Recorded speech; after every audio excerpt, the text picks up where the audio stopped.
this is on air.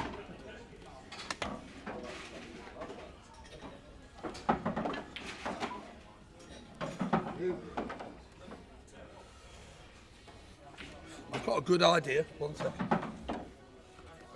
Got a brilliant idea. Cool. Move this chair. This table. Don't want to do. No, I was going to say no. What I could do with here is a square table here, so I can put my phone here, put my pint there, and sit here on the side of the table in front of the monitor. Or if you want, just put this over here, this table, if I lift the pint off. Yeah, we can. Or if you've got a smaller square table, put one there. Yeah, we do a swap. So basically, This big table, All we put this do- one over there. I'll help you. we do a swap. That's right, yeah. Move this, it's too big. I don't need a table that big. Just need a small table. Change it for that one over there. I'll do it.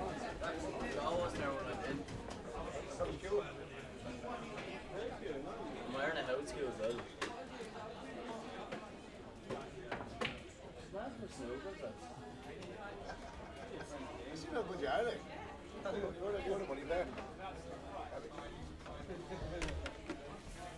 Right, do you on this one? That end? Yeah. The reason for that is so I can put my phone nicely on top. There you go. Happy days. There you go. My phone's there as well. Fantastic. Perfect. And then all I need is Are this you chair. going to be able to struggle? No, that's because you're perfect. a little bit too type or you... No, I'm okay. That's all right. Are you sure? I don't need to type on there. Oh, you don't... Oh, you I will talk, just, you know, when speak. people are commenting, I just speak because they're listening. Right, this is live. Okay. How do I get on the live? from I here? will create a link and share it. I will tell you as well. Post on Facebook and that. You on Facebook? Yeah. Alright.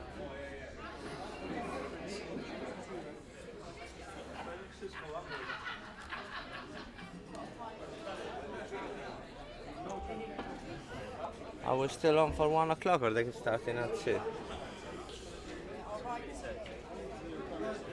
Right, Facebook, here we go. I'll tell you what do I need to do? You need to type something in here. Facebook, what do I need to type in here? To I get- will, no, once, at the moment YouTube. it's just test, yeah. Oh, okay. At the moment it's just test. No problem. So what we're going to do is once we're live, we're going to share the link. Right. So,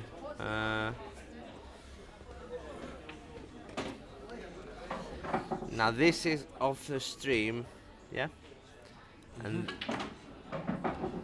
And this is The actual, now yeah. the actual. So you ideally you want to work based on that because Yeah, the 'cause I stream could be down or you don't know. You with me? Yeah, no, I want to be based off that because that's now the action now. Yeah. I don't want to be based off the stream. Yeah. I know the stream might be a second or two behind, but Yeah. I'll mention that in commentary and say if I'm a second or two in front, pardon me, but it is what it is. Yeah, pretty much.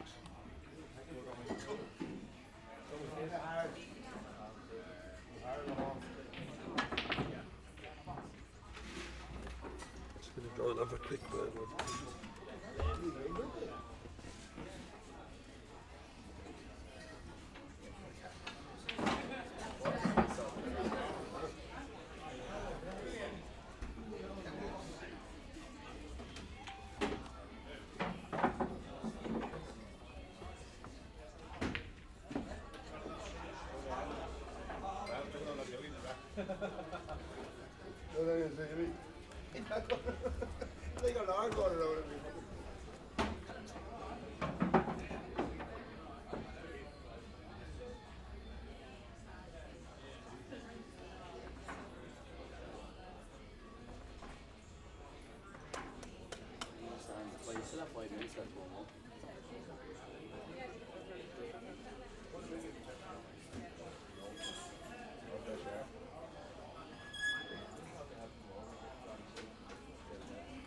Right, let's get the names right.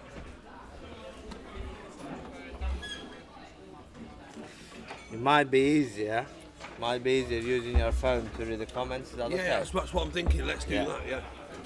So I can just read the comments off my phone because it'll be on charge, you see. Is the Wi-Fi password set just for this unit?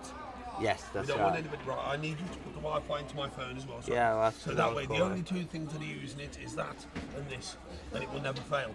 Everybody else can't log on to it, and that way the Wi-Fi stays, the signal stays good. Yeah, it's nearly full here, the signal. That's brilliant.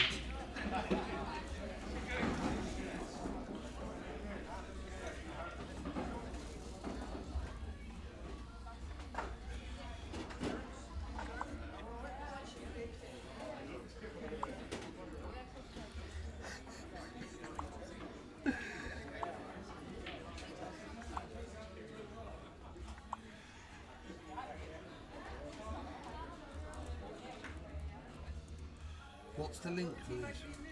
For the thing? If you go to YouTube Yeah. and just search for Spot on Q Sport 25.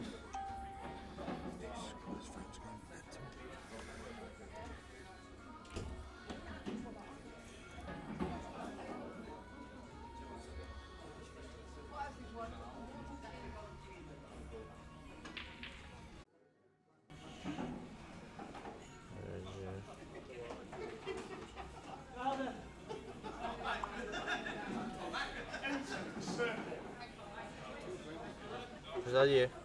Yeah, here. Yeah, that's me. Brilliant. I'll do that. Right. That's true. Right. Right, we are on air here.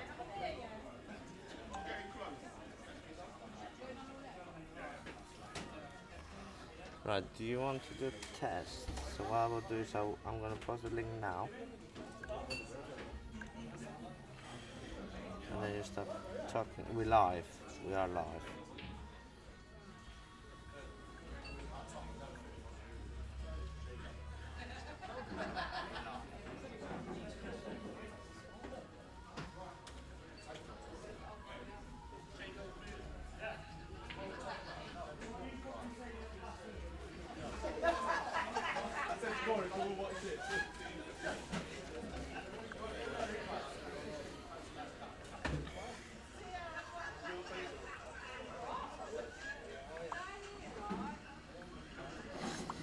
She's terrible.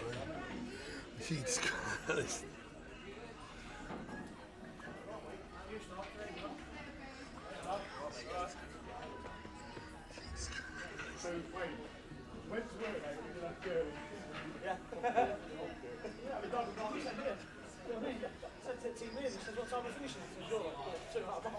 Make sure you lock up on your hair.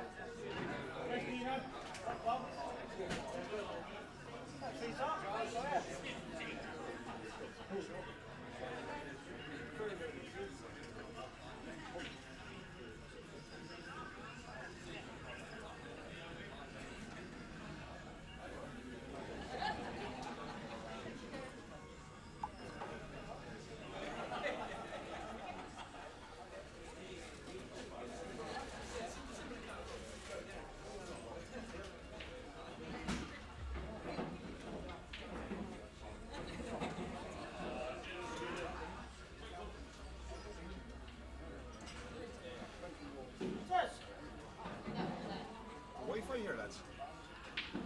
No, there's no Wi-Fi because we're using the Wi-Fi today for. For this this, yeah, room. yeah, fair We don't want anybody on it. Sorry about that. My apologies.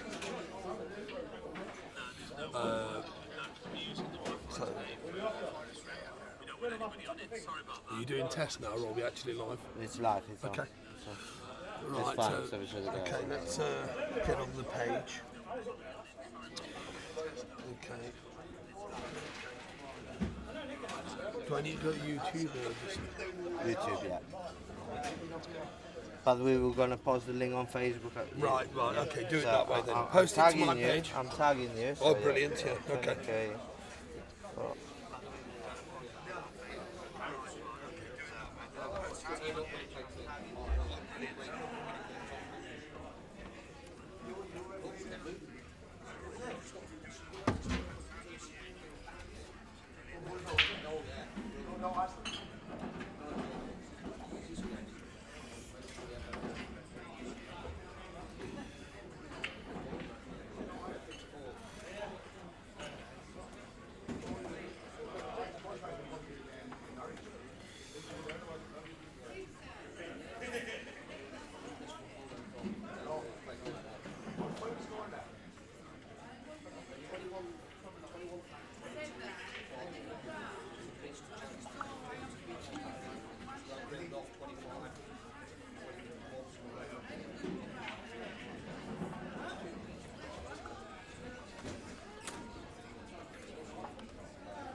That's the link. Oh, Yeah, you can go back. Because I've tagged you or something. oh, okay. So go on Facebook. Somebody else. It's not a Is that, comment. which one's you?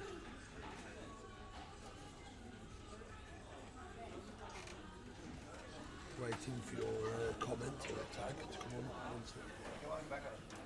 Plenty of signals.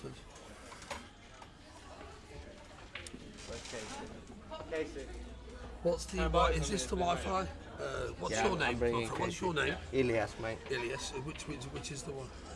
Go on, mate. You know, so I can get on. Yeah. That way I don't.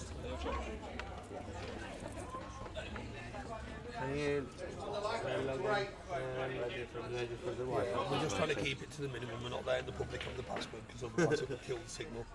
There's only me, obviously, trying to see all my comments and I can read and then etc. etc. Should get you in that, should. Exactly. Is ready? Nice one. Come on, lad.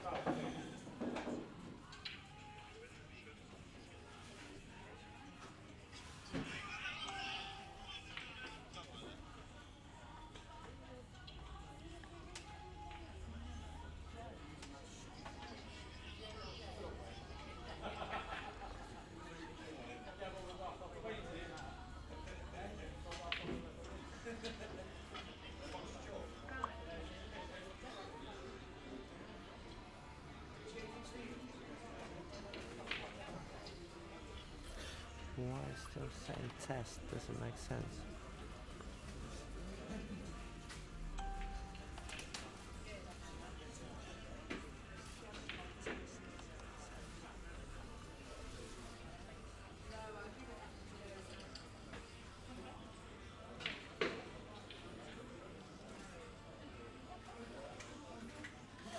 Why can't I get to this frigging thing? It's pissing me off. What's going on here?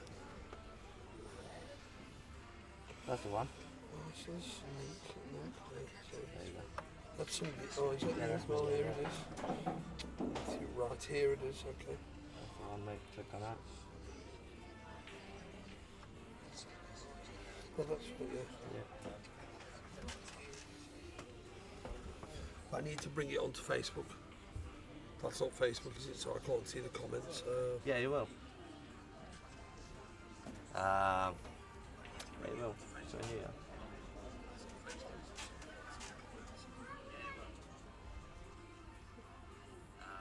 Do you have the YouTube app? Do you have that for YouTube?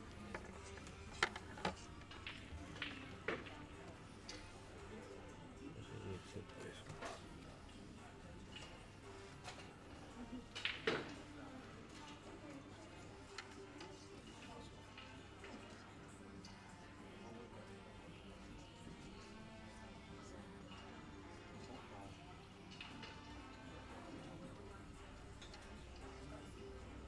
I want to share it to Facebook.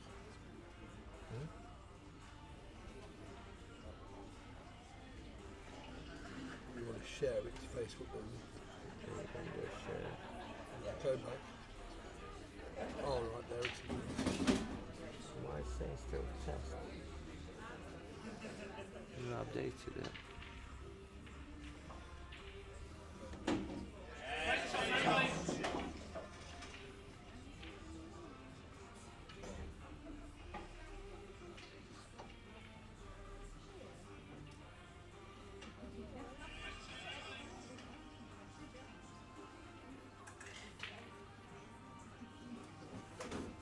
Where's your YouTube going? YouTube.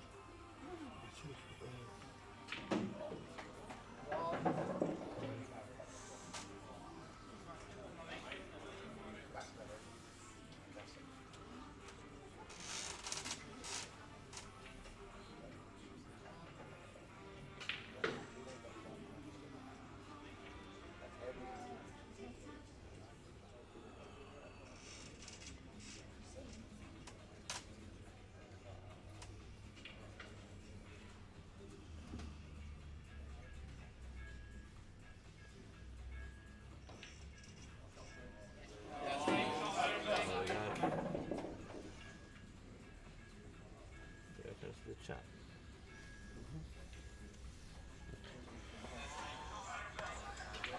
Can't see the comments, so we need it on Facebook. That's the comments. So this are the comments. People's comments. Oh, okay. Do you on this one here? Do you on this one here? Do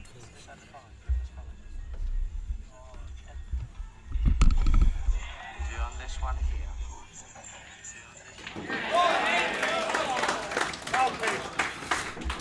Okay, opening frame. Clint Ianson taking out the dish. We're just doing a bit of a test prior to that on the equipment and just trying to share and do all the other things to let people know where to go, etc., etc.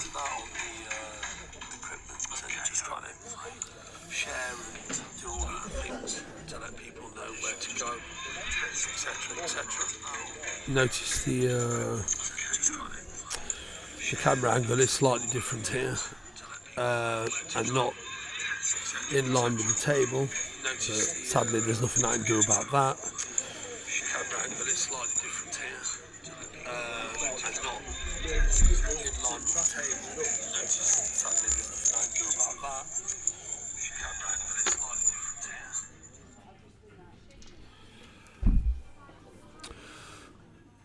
Oh, I see they've. Oh dear. Right, score. The scoreboard is actually under the table to the right. If you look on the right of your pictures, but it's it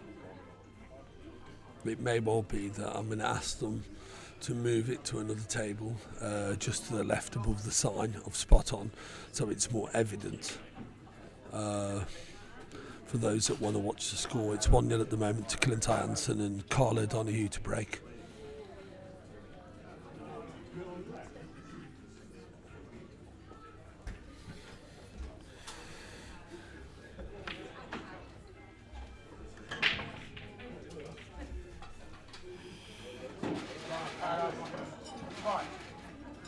Yeah, nothing I can do about that. As I say, I got here today and that's where they've put the camera, which I said to him, to be quite honest, I said you wanted it in line with the table, not at an angle. You only switch to the second angle for certain shots, and it's at probably not the best height for to commentate on, or should I say for the viewers.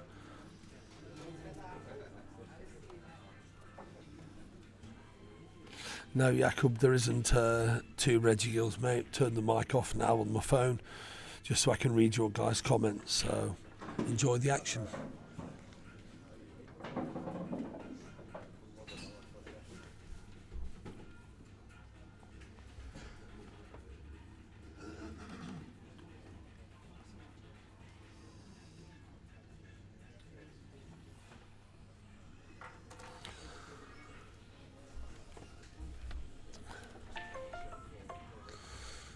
Okay, Karl right in amongst it here. Probably could have just gone with going another inch there, maybe 1.5 inches. Would have wanted to be straight on the yellow, but it shouldn't be too much of a problem. I think you should be able to just drop this yellow in and run into the red that's just to the left to hold for the yellow into the left centre pocket. Yeah, just chop that one in. I would feel, and come back somewhere close to where the white is now, maybe a shade to the right, to pot the other yellow that's above the black into the middle. Yeah, and that's what he's looking at there. That's where he looks to be, because he hasn't got the right angle to hold for the one immediately next to the black.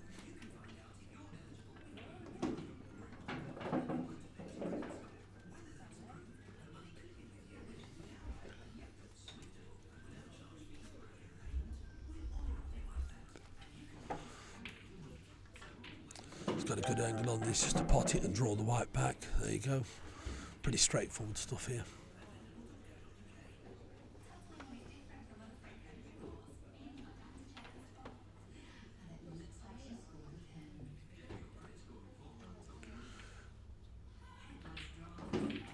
Just punch the yellow in.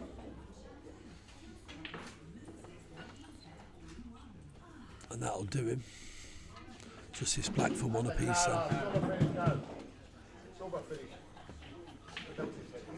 John Attridge, man in charge today, for anyone that doesn't know. Cheers, Adam Andrews.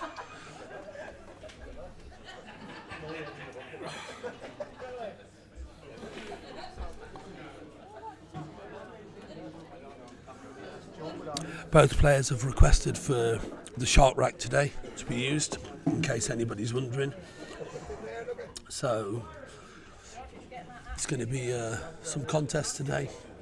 Shark rack, as most of us are familiar with from the Players Pool series.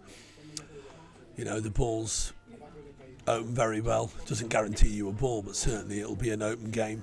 Both players very attack-minded. So should be some spectacle today, this, for all of the neutrals. And if you haven't had a bet, doesn't matter. Still should see some first-class pool of the highest standard. Both players at the top of the game, respectively, and that's why they're playing for this sort of money. Not that others haven't played for more. I mean, George and Lee played for whatever it was, £30,000 last week or more with side bets. But obviously they certainly don't fit into this category of level of ability and pool player for money, contrary to what George actually might think if he's listening.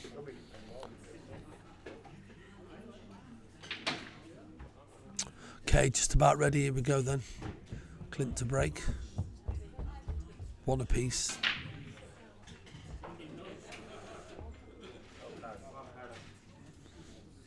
He's dry this time, hasn't made a ball, but nice easy one for the ref there actually to remove the shark rack. He has actually brought, he's got two ball markers with him.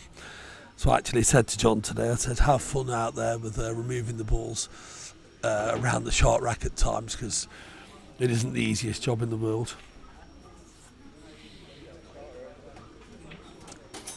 Pain in the backside if you ask me at times, but that's just a personal opinion of mine.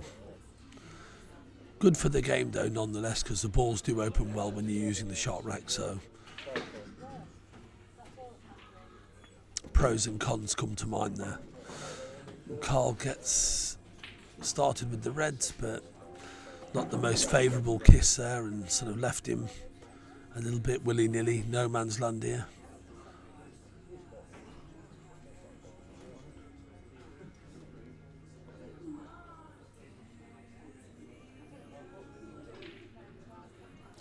Yeah, he's chose to use a side break there, black belt. Sometimes they do. I mean, I saw Greg Batten use it very effectively at Players the other year against Craig Lakin and against Seb en route to winning Players Amateur Championship. So it does work. It's not everybody's cup of tea. Some people can't stand it, but it does work, and it can be effective on these superfine cloths.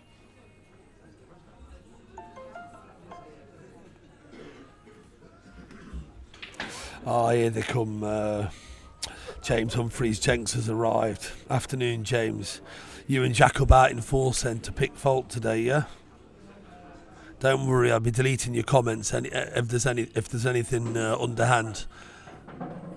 But just for you, I'll try to make sure that I'm extra careful, because you're just waiting to pounce, aren't you, my friend? Don't worry. Noted. Anyway, back to the action.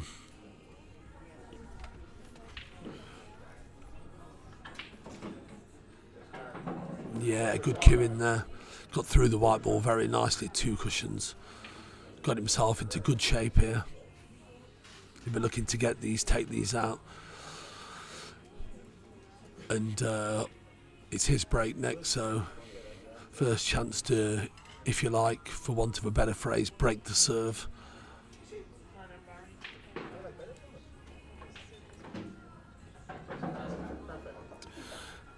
Irish virus. Cheers, mate. It's Mac Daddy, is it? Mac Daddy, you get everywhere. Different names, different profiles. Anyway, back to the action. Yeah, just having a look at pot the red to the left centre.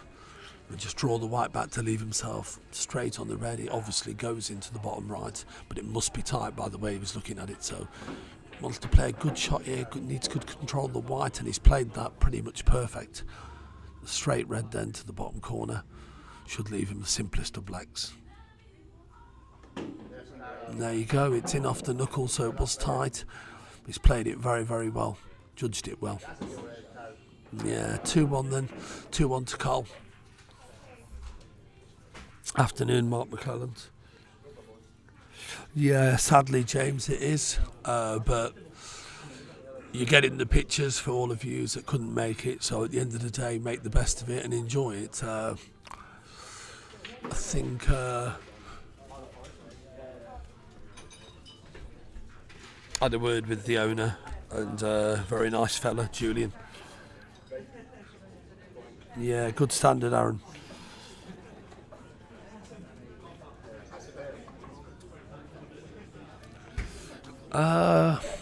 Me personally, I'm gonna go with Karl. That was my gut feeling, but that doesn't mean that Clint can't win. So, as I say, that would just be my personal opinion to go with Karl. And he started brightly, which never does you any harm.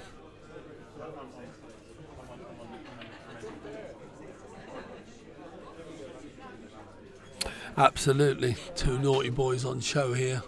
Top sticks. This is the best there is, or two of the best in the game on any given day. So you can expect the standard's going to be, very, very high at times. You may get the odd scrappy frame here and there where the balls aren't there, or one or two unexpected misses, but there won't be many of that, I'm sure.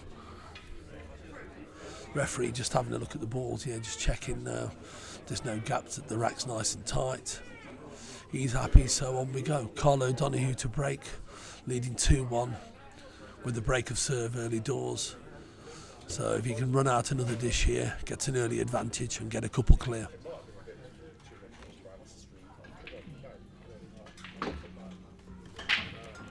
Bear with me 1 second, somebody asking me a question. It's Spot On Q Sports YouTube. Yeah, somebody else. Hiya, Big L. How you doing, mate?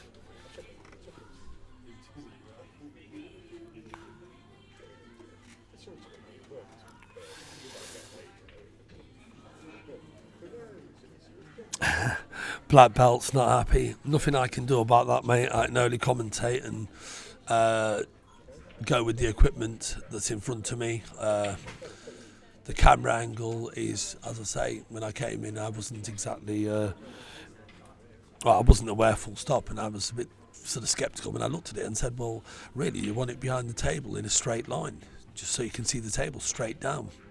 Not, this is like a side angle, but the problem is, it is actually at about 9.5 to 10 feet in the air.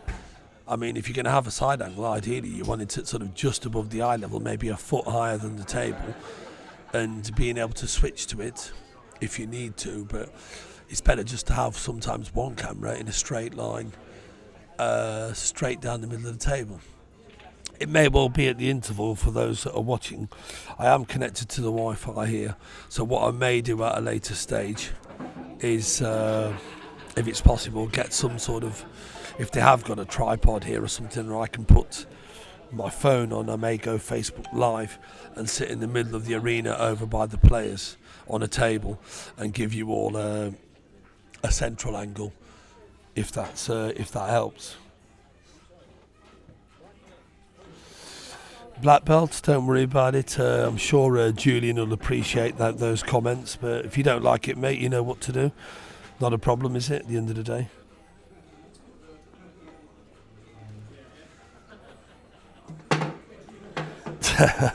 Fourth tier of the burner bar. Anyway, back to the action. Hopefully everybody's got the link by now.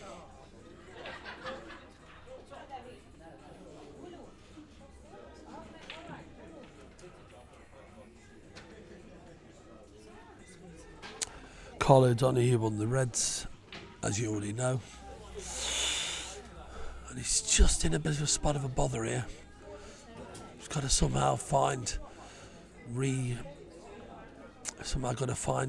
recapture the correct angle, because he's out of position here, and should he miss it, he knows it'll probably cost him the frame, so he's going to try and drop this red in and hit the yellow and leave a plant up the rail. He's judged it well, he's given himself a chance just to get the finish here. So okay, it's not easy, a lot of distance between the balls.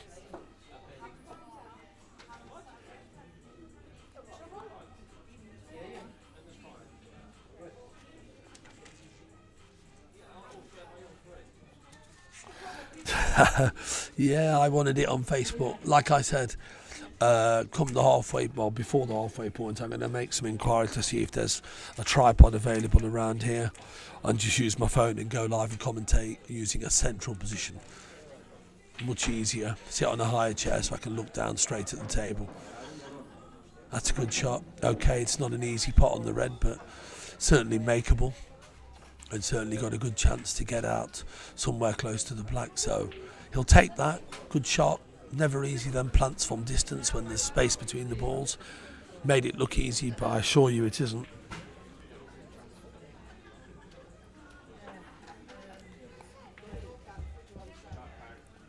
Yes, Karl.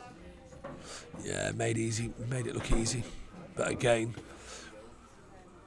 never easy when you're out there.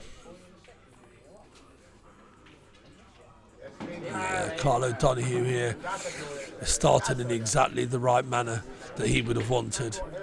Just clearing up for fun at the moment, albeit even when he loses position slightly, he's still making it happen.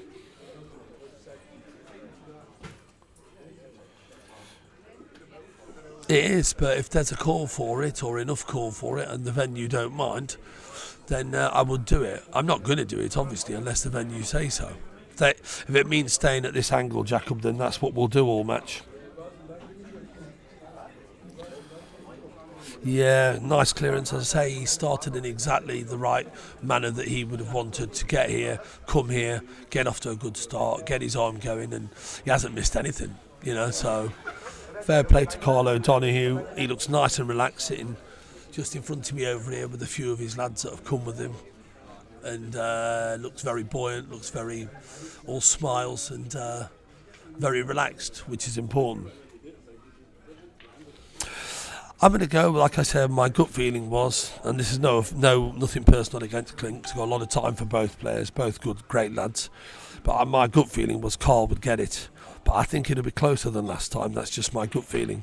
I think it'll probably be 2, maybe 3 in it, 25-22, maybe 25-21, but I can see it certainly being a 25-20 something as opposed to 19 or 18. But anyway, on with the action. Clint to break. 1-3 down.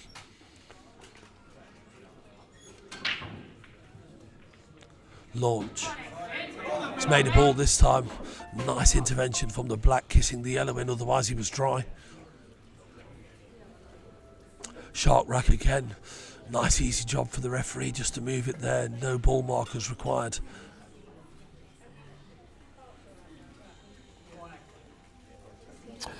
Mac Daddy, each to their own, isn't it?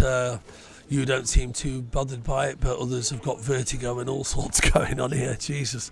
But yeah, it is what it is, and at least you're getting to see the pictures. It may not be ideal for some may be happy with it, but ideally, if you're not there, you'd want some pictures rather than no pictures. That's the way I see it.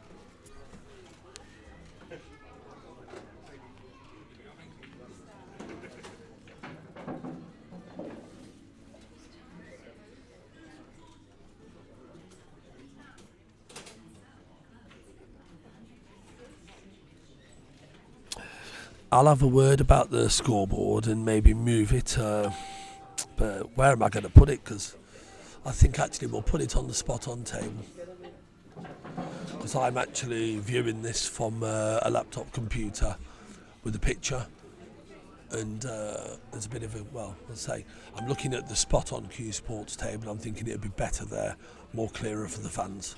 So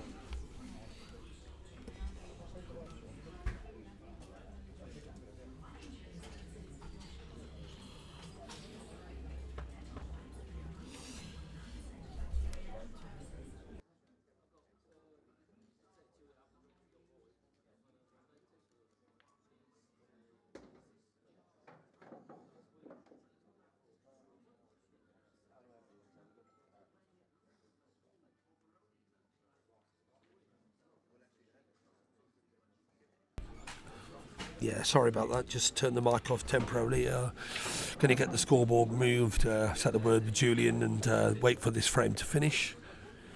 Clint on a finish here. Can't see any mistakes here. Just simple job of making sure of the job. And we're going to move the scoreboard to the table where it says Spot on Q Sports, so that it's more visible. You all know Clint's the blue scoreboard and Karl is the red scoreboard. So it's 3-1 at the moment to Karl. Justice Black then to reduce his arrears to 3 frames to 2. There you go. 3-2 then, Karl O'Donoghue to break.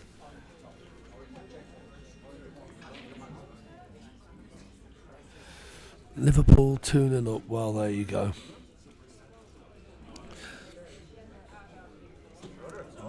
No, not under the table. No. Well, okay, you should have put it on top of the table.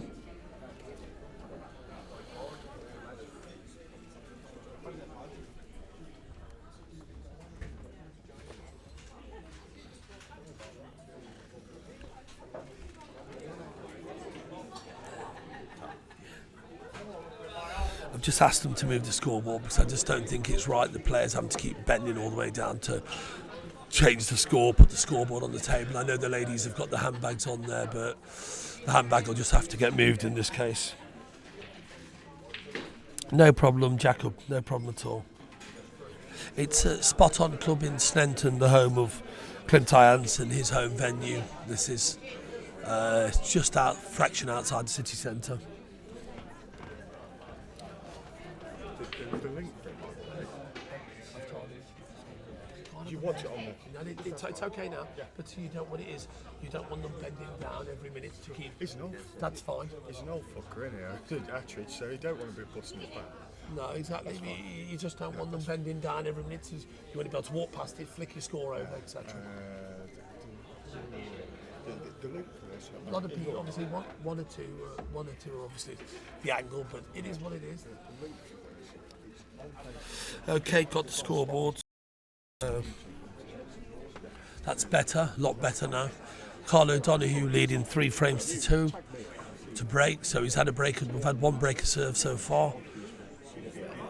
Clint's responded there in kind with a break dish, so up to now it's been all break dishes, 5 frames, 5 dishes I think, except for the one reverse dish from Karl O'Donoghue to break the serve, but it could be Clint's turn to break the serve back here because Karl's come up dry. Yeah, it's in Notts, as I said, just outside the city centre, Sneinton. Nice building, very, very good layout for a money match. Lion's Den, so to speak, arena, C-shape arena. I think George would like this venue because where the player sits, either side, you've got a wall behind you and you're not surrounded by fans behind your back as well. So Karl sort of sat just in front of me, Clint at the other end. And obviously you can't see them from the pictures.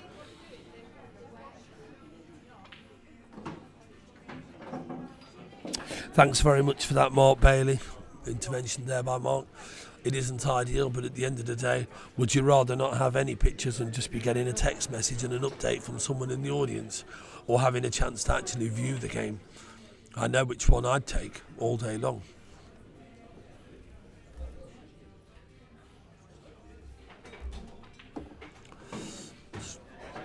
Yeah, nice shot, bit of left hand side there, just to bring the white the other side of this yellow.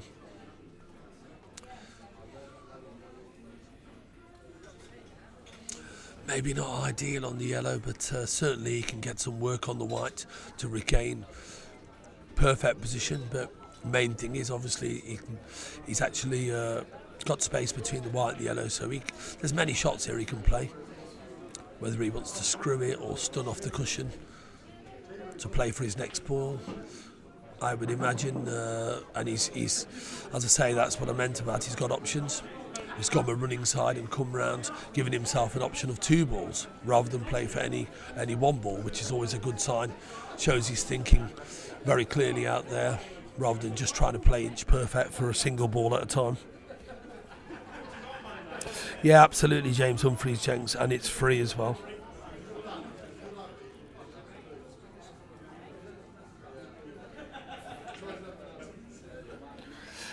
Mark Bailey getting involved with these Liverpool fans early doors. I'm not saying anything because Tom Jones will probably come on in a minute and say, "Oi, stop putting my team down," because he's a big Liverpool fan, he's young Tom Jones. So if he is watching this or tunes in, for sure he'll have something to say if there's any comments regarding his beloved Liverpool. Just landed, maybe not, as nice as he'd have liked. An inch less there would have been perfect. But I don't think he should have too much of a problem. Just raise the bridge hand and just cue the ball and run the white through. There we go. He's on the yellow and just coming round now to have a look at the shot. Mark Bailey going in there, I tell you. So he's going to negotiate the yellow, cue it well and get back out for the black. Can't tell for sure, but I think that black doesn't go into the corner, so he's played for the middle, and that's a great shot. And that actually tells me something, that he's left that angle on the yellow to play for the black. The angle I've got from my monitor here, I can't see 100% 2 minutes ago whether it went past the red. So great shot by Clint there, and it's now 3 apiece. Broke the serve. So another reverse dish. So it's 6 frames and 6 dishes at the moment. Crowd getting very excited here. Afternoon.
Okay, just waiting for the referee to rack the balls. As you can see, John's not that familiar with the sharp rack because John's refereed a lot of games, and Karl O'Donoghue, what's gone off here? Oops, I think John's racked the ball slightly wrong there. John needs to concentrate a bit harder. Yeah, great shot as well there. That was James Humphreys Jenks. Some good cueing there. Okay, Clint Ianson 3-all. Is it another dry? Has he made one? He's made one. So it's just a dish fest at the moment, an absolute dish fest. It really is. 6 racks, 2 reverse dishes, and 4 dishes. Yeah, James Humphreys Jenks, I'm beginning to think the same thing, but the players opted for the sharp rack, and they, they're adamant that they want the sharp rack, and I had a feeling John was going to have a torrid time with this sharp rack because he's not familiar with it. But at the same time, it's just a matter of, paying attention and just concentrating. It shouldn't be too much of a problem. The referees at players did quite well with it, albeit, it slows the action down, etc., etc. Yeah, that's the problem, James. I'm agreeing with you there, Jenks. It's the sharp rack helps with, from a dishing side of things, and that's what the public have come to see. But the problem is, it's also a pain in the sense that it takes that much longer than the normal. What he should do is get a plastic triangle, rack the balls up, put the triangle in the right place, and if you rack the balls up and just move them slightly, all the balls should sit on the perspective holes on the shark rack. That would probably speed it up. I've seen that technique used by a couple of referees. Just having a look here, taking his time, Clint, making sure And he spotted something on the white ball there, so referee comes over to clean the white. Gives Clint a little bit more time to have a walk round, I suppose, as well, having the white cleaned.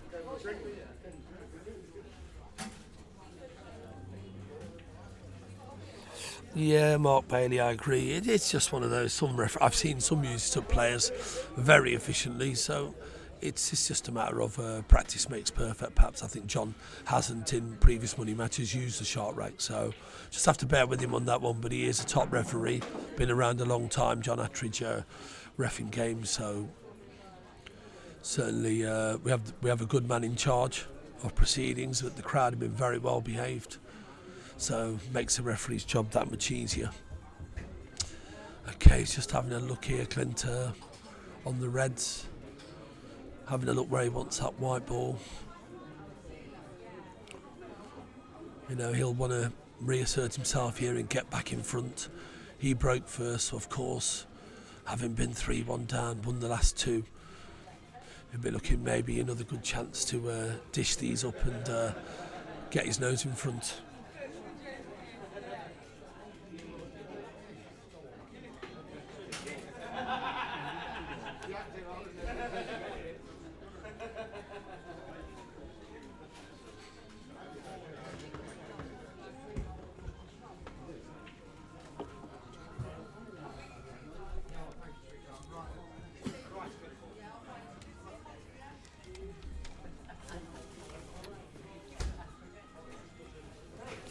The sports guy, there is about 3 or 4 that have come with Karl O'Donoghue, but the majority and the rest of the venue are all Clint Ianson fans.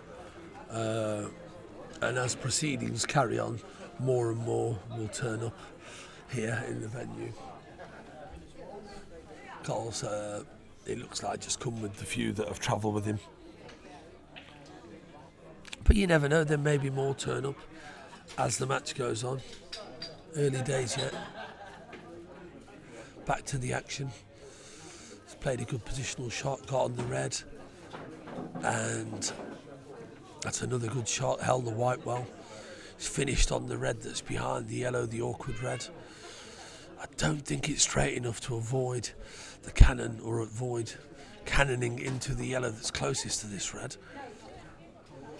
Maybe, maybe not. It's just hard to tell from my camera angle, so bear with me sometimes if it isn't always 100% bang on, because from the monitor I'm using, yeah, he's used the yellow, but I don't think he's drawn the white back enough.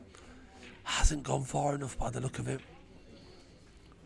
And that's why he's coming to have another look, but from my camera angle it doesn't look like he's clearing enough, the yellow enough to pot it, but maybe with a bit of side, maybe he can make it. Must be tight. Here we go. Yeah, he's made it. Good shot. Load of right hand side there on the white. As you saw the white check off the cushion there. He's got to negotiate a path here.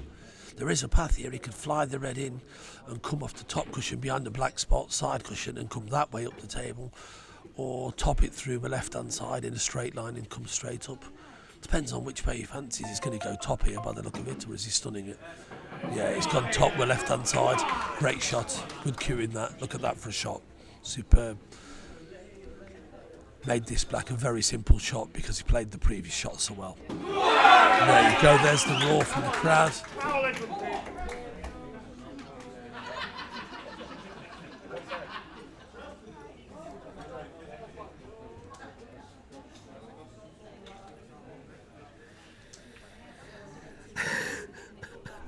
Mark Bailey, you crack me up. Love you, mate, honestly. Yeah, I'm going to give a big shout out to my mates at Friends at Elite 8 Ball Streaming, good lads. And it's always a pleasure to be around them. You know, we all got our own way of doing things and our own styles, whether it's commentary or, you know, stream angles. Jacob does a fantastic job with his stream and camera angles, giving the viewers every view that they could possibly want. So, as I say, a lot of credit goes out to them for what they do out there. And, you know, commentators are what they are. Some commentators aren't going to be everybody's cup of tea. and others are. It's just the way it is. You can't please everybody, but all you can do is do your best and try to give a fair opinion of what's going on out there and call the shots and the action as you see it. Yeah, definitely a good matchup, Mark Bailey. An absolute dish fest going on here.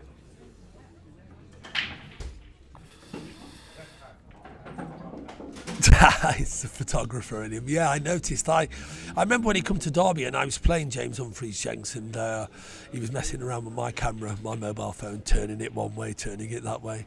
And he said, yeah, I do photography, so fair play to him. Been told to keep it down a little bit. Got to whisper. But yeah, it's thanks, Robert Clark.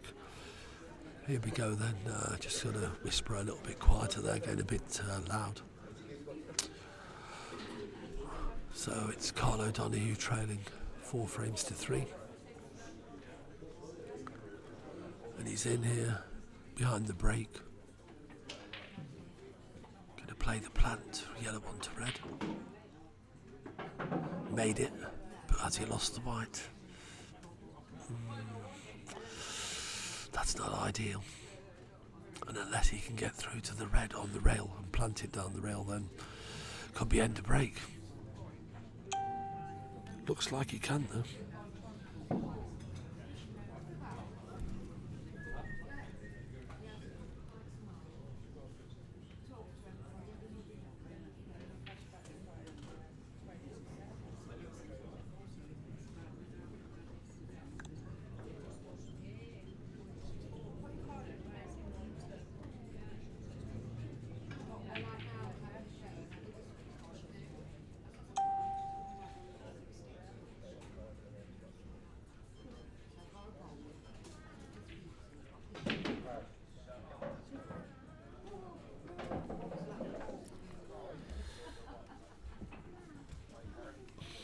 Afternoon, Bryn.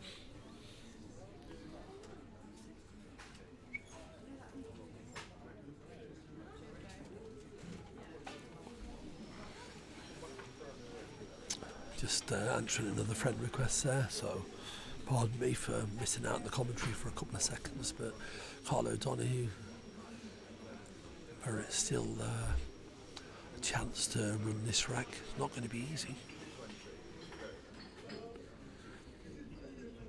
Not ideally positioned at all.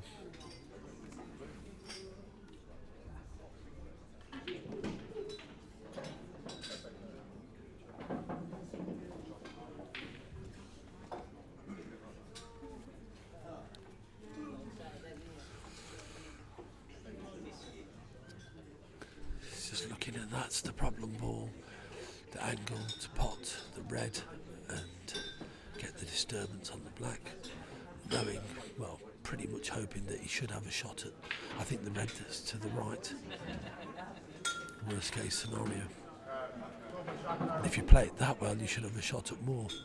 And he has got the shot. The red passes the other red into the yellow corner pocket. So just a little bit of cue ball control required here and give him a chance to run the rack.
Knock the red in, not a problem. Again, like I say, just a matter of keeping the white ball under control here. No dramas. has played that well. And again, it's just all about the positional side of this finish, nothing more really. He's played some good shots to keep this going, and has carved open a good chance here now to run the wreck. Just needs a little bit of care here, wants to make sure he lands on that black. So he's actually looking at queuing maybe into the yellow, pot the red and go into the yellow and leave a cut on the black, as you can see by the pictures. So here we go then. He's been unlucky. Just too much of a full ball contact. Just wanted 3/4 ball there, and that would have taken the white away from the black and left him a shot. He's only got the shot now, cue into the cushion and back across the table and try and pot the black. Be kicking himself, but it was never easy, to be fair. You're going into balls and the black came out where it did, surrounded still by yellows, only going into limited pockets, so it was never easy.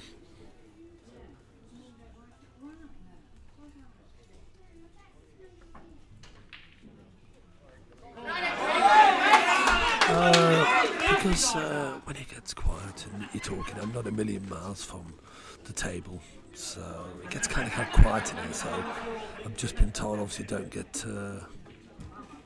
don't speak too loud. I might just take the headphones off because I don't have a co-commentator, so I don't actually need the headphones.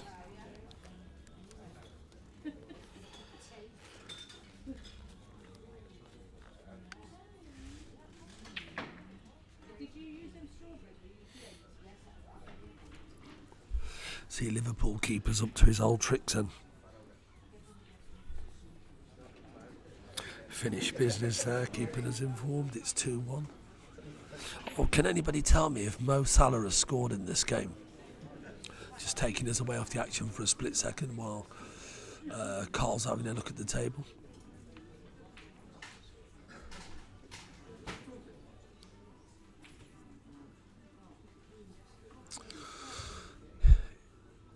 Not sure how much he can see at this black. Can he see enough of it to pot it?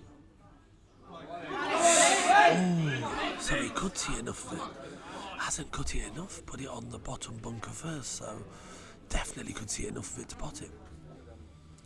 If it hit the side bunker first, then that tells you it was tight, but because he's managed to get through, perhaps he bent the white a little, who knows? The camera angle doesn't give me that privilege of telling you whether he was, able to see all of it or he had to bend the white.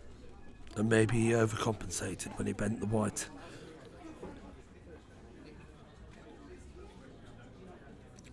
Thanks, William Carter, James Humphreys-Jenks for that.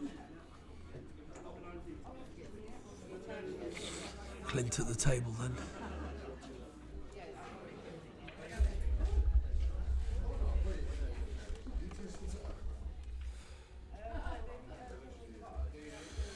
Yeah, just simple stuff at the moment here. No heroics.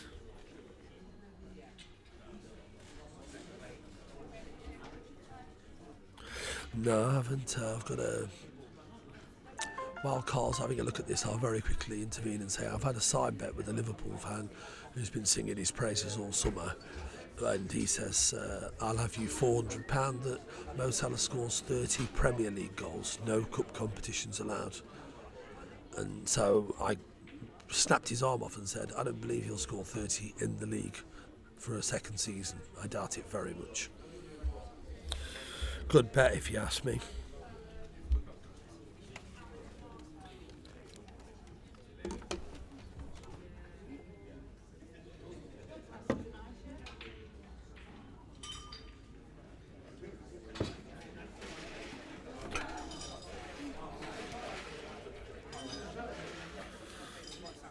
I take it you approve, James Humphreys-Jenks, on that bet. Good bet, yeah? Karl O'Donoghue just having a look here, choosing his path. Not a lot you can do here, but hit and hope, maybe just try and make something happen. I'm just going to give a big shout out here, my good friend Scott the Boss Man Ross. Karl's missed the black and fouled and that's probably that. So just a simple task of bouncing the yellow out off the side rail, I would imagine, or pushing it down to the pocket, and then just tap all the yellows in for a 5-3 lead. Wouldn't expect any mistakes, you know, from these players in these situations.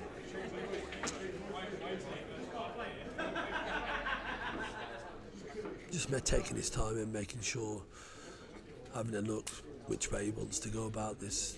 I don't think he'd be too bothered. I'd just push the yellow down the rail, and after that it's just a matter of potting all the balls where they're all in open play. So provided he doesn't find a crazy enough or play a loose shot, it should be 5-3.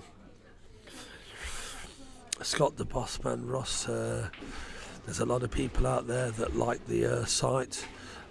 There's a lot of people that like a good lamp in the bedroom, a bedside lamp. Nothing wrong with that. He's chose to bring the black into play and play the yellow down the rail as a plant. So he didn't fancy putting the yellow over the bottom corner and leaving it as his last ball, and then roll the black along the rail. So he's brought them back into open play, and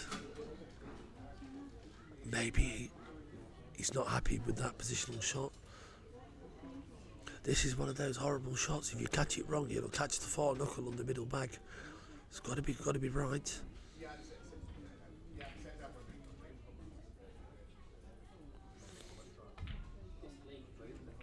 Yeah, made it. Good shot. I just didn't want the white stuck to the cushion. I mean, this yellow goes, but this is a tough shot now.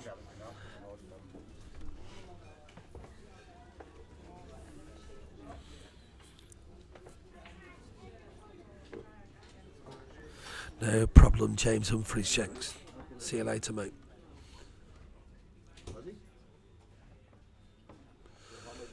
Okay, just steadying himself here. Knows the importance of making this finish. Punish your opponent's mistakes. Sending out a clear message. Yeah, good shot. Excellent cueing. But has he got the angle? It should be okay, because I think he can just draw the white back somewhere close to where the white is now, or perhaps a shade to the right. That yellow isn't on the cushion, so he should just be able to chop it in and come back down the table for the black. So yeah, it's just slightly off straight, but shouldn't prove to be too much of a problem. Just draw the white back. Yeah, there you go. And this is just a natural. Drop the yellow in, and the white will naturally come back down towards the blue spot. Just having a look at that. Just steadying himself more than anything. He knows himself pretty much where the white's going to go off a shot, that particular angle, but sometimes it's just good to go around and have a look and steady yourself and take the extra few seconds.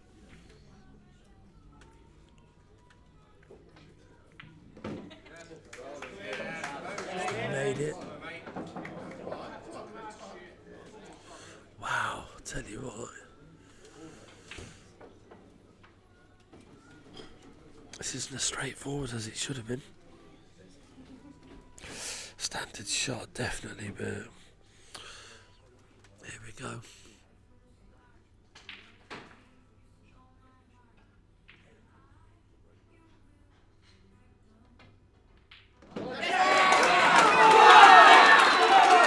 Yeah, that's a big fist pump there. You saw a bit of the arm pump, the whole lot went in the shoulder. I'm going to go to the boys' room. I'll resume commentary very shortly.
Okay, just back.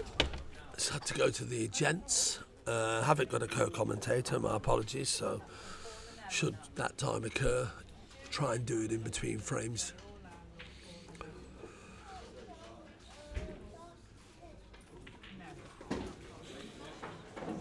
Sorry, who's blue? Black belt, the blue scoreboard is Clint Ianson, and the red scoreboard is Karl.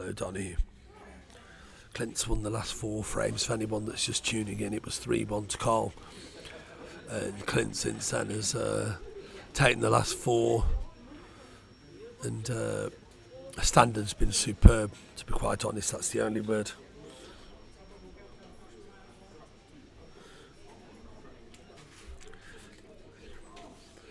Just going back to what Scott Ross said, yeah, there's a lot of lap lovers out there, a lot of people that have joined that particular site, admiring the lamps in the bedrooms. Everybody likes a good bedside lamp, you know, while they're reading the newspaper last thing, the Sunday paper, etc, etc. Nothing wrong with that. Sometimes nice just to turn the big light off and put the lamp on instead. Back to the action anyway. A matter of controlling his white and getting landing on the shots. He's fit short this time. I think he may have been to the corner, so it's not that much of an issue. I mean, just roll the header down into it, and you can either. But my guess is he'll probably run it through and play the last yellow, second last yellow, into the bottom right. And of course, the last yellow that's nearest the black, I would think, is the last yellow. Just be a case of stunning it in and leaving himself the black to the green corner pocket. Here we go. I want to go too far. He may end up he may elect here to play this off the red, just to hold the white, so he's got a nice straight white, because looking at this yellow into the corner, it doesn't want to lose the white and go in, so he may elect to pay this off the red. Let's just see what he does, or is it straight enough just to hold? Yeah, he did, that's what I thought, suspected the same. Wasn't straight enough, so use the red, good shot. Just got to dolly this in now, just drop it in. Should leave him a straight black.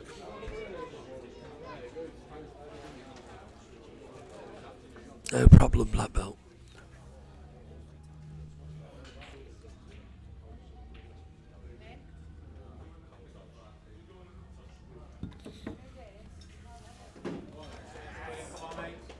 That'll do, he'd be happy with that. He's got a shot at the black. Doesn't really have to do a lot with the white ball. He's asked for the white to be cleaned again. Certainly making the referee earn his bacon, that's for sure.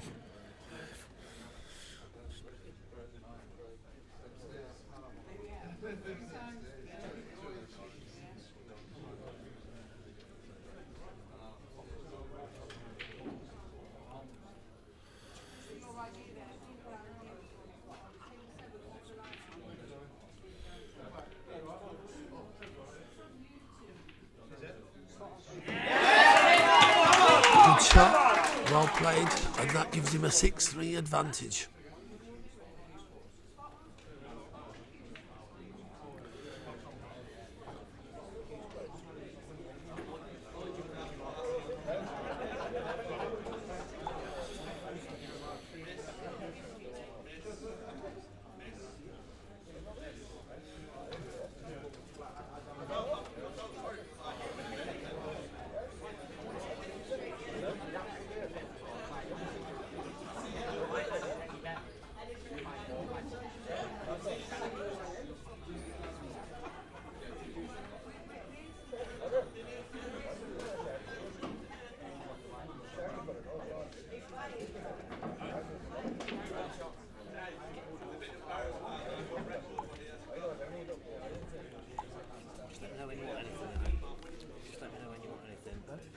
Oh yeah, I'm okay for doing it.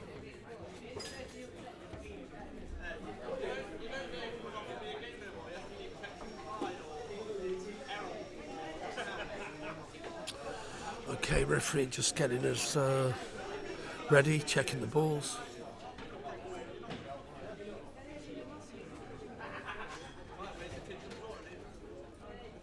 Karl O'Donoghue to break, trailing 6-3.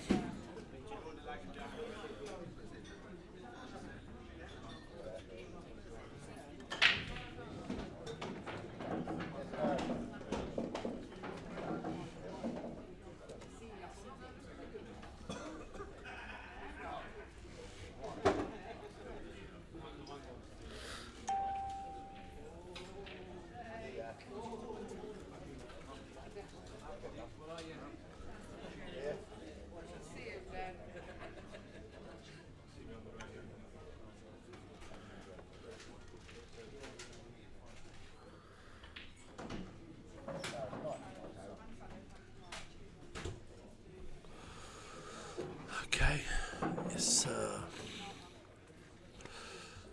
balls are well spread. Not a lot here really to say apart from again just sort of mind his work. And just don't lose the white because they're all there. There isn't any obvious cannons that need to be made. Just get down, knock the balls in.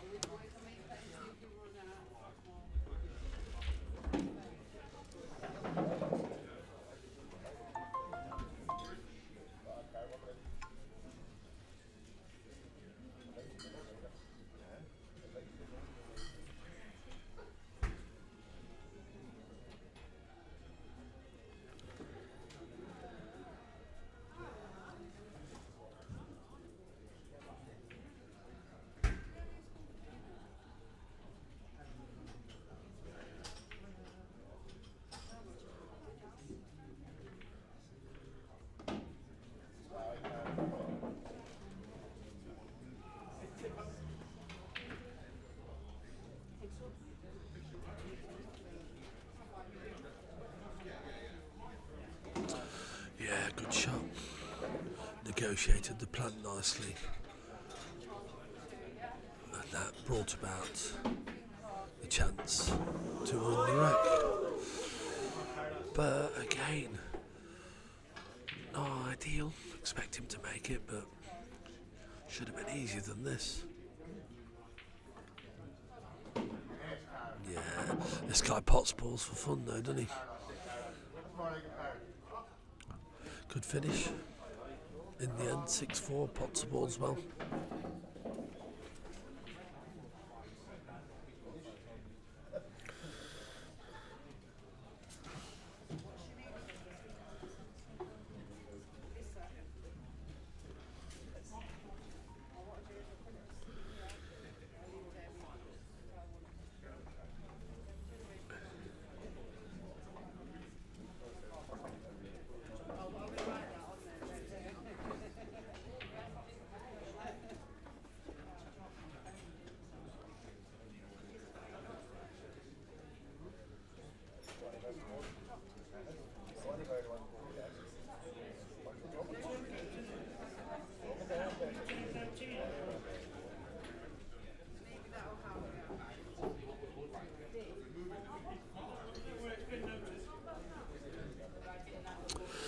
John Attridge, man in charge today. Again, just checking the balls with the sharp rack before Clint Ianson will break off in frame 11.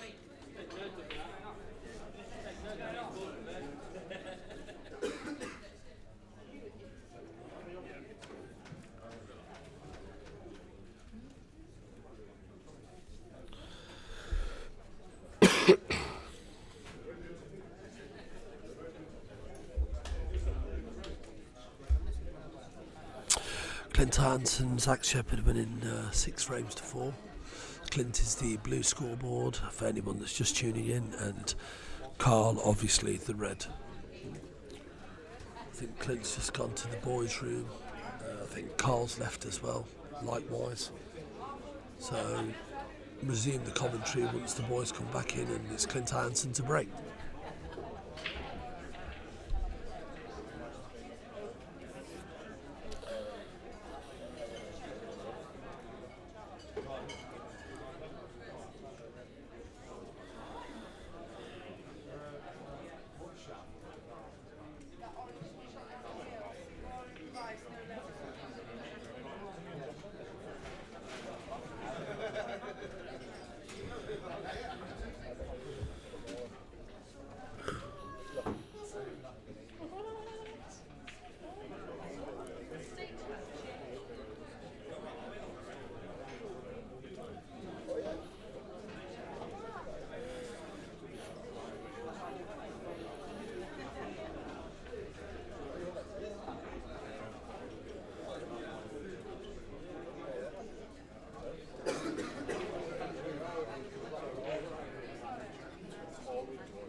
There's been a lot of dishes.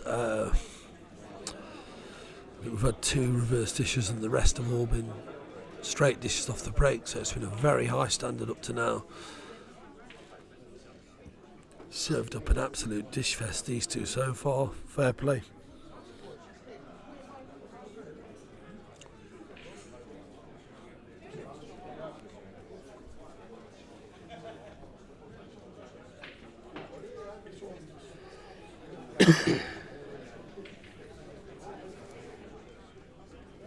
Just waiting for the players to come back.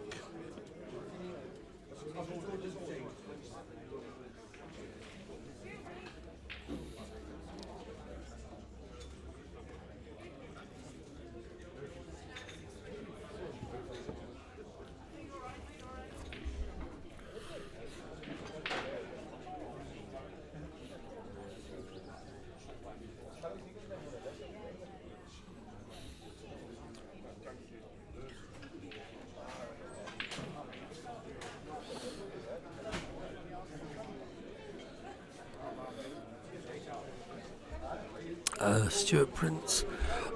Before the match started, I'm going to stick with it. I said Karl, I fancied Karl to win it, but I felt here at Spot On it's going to be closer, than it was last time. I think Karl will run out a winner by 6 or 7 last time, maybe 8, I'm not sure, 25-18, 25-17. But as I say, I still fancied Karl to get the job done, but we'll see. At the moment, Clint's responded well from being 3-1 down to run 4 in a row, and since then it's been 1 each. So Clint's got the 2-frame advantage. Okay, here we go. Elects to use the cup break again, the side break.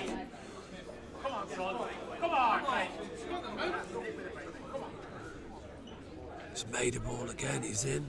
The split well, the shark rack. Again. We haven't had many dries. We had a lot of dry. I've seen a lot of dry breaks when I was at Players on certain matches, but there hasn't been many here today, that's for sure. Race to 25.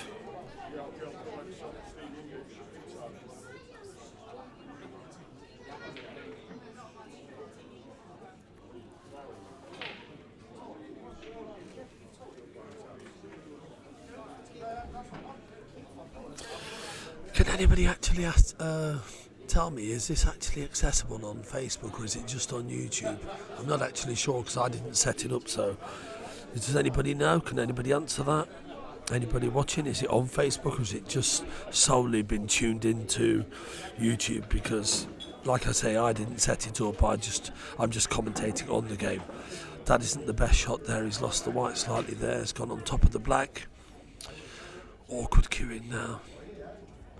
May even need the spider here. He's not the tallest or the biggest of guys to reach round and wrap your arm round and queue over the black. I think there's a case of maybe getting the spider out here. He's having a look there, just extending his queue. Or can he reach round? Looks like he's going to reach round. Yeah, he's just okay. He can just about reach round and queue. He doesn't like it though.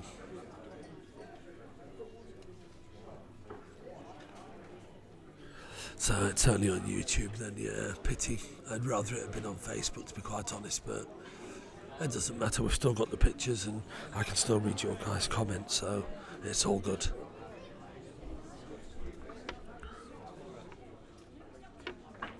Yeah, he's made it. But as a result of that, I don't know from the angle I've got, can he get through to the red? Nearest the left side cushion, the other end of the table. Can he get through to the potting angle? By the arm going up there, I presume not, but you never know. Maybe a trace aside or something and he can get through. Certainly not ideal anyway, having another look. Yeah, he's picking the butt of the cube, he's going to bend this. That's a great shot. But again, when you're playing them shots, never easy to control the white. Making the pot's only half the bargain. If you lose the white, then it can be the difference between dishing or surrendering the frame to your opponent.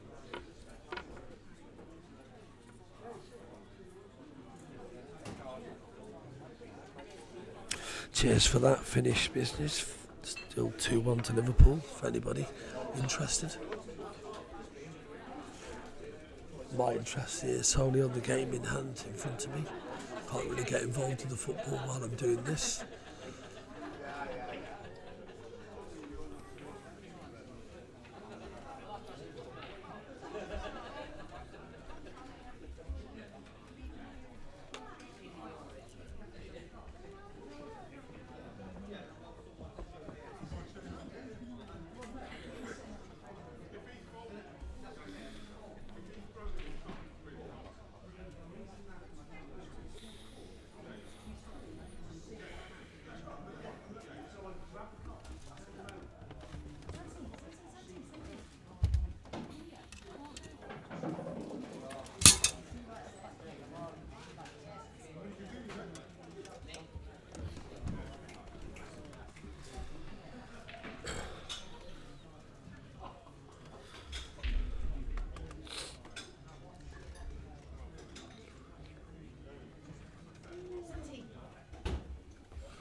As a result of that, he's chasing here to try and make the finish.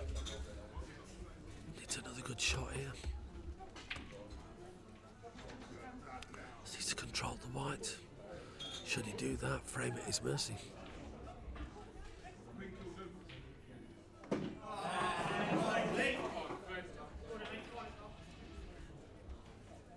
That's okay.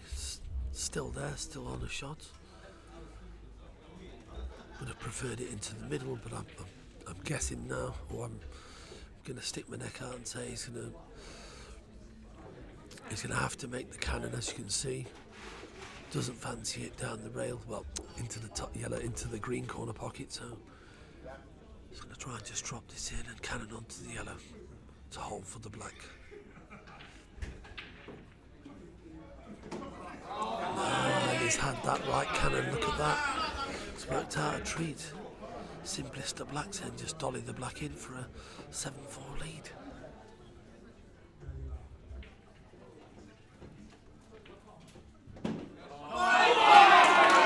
So that's it, and it's now 7-4 to Clint Ianson.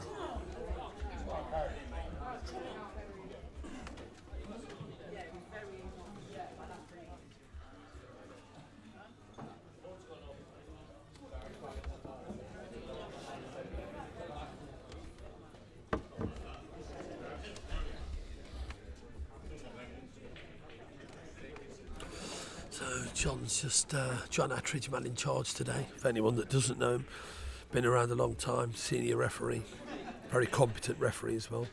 Not that he's having any problems with this crowd. Everyone's pretty well behaved. A few familiar faces here who I recognise. Some I haven't seen for some time.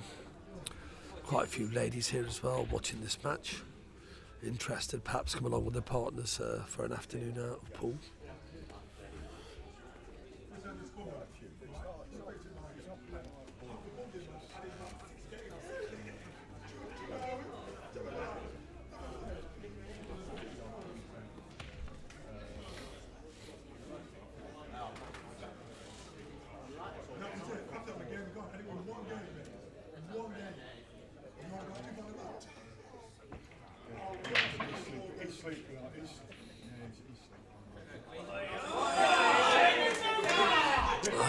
Karl's dry. He's dry and he's left droppings. By the look of this, the yellows.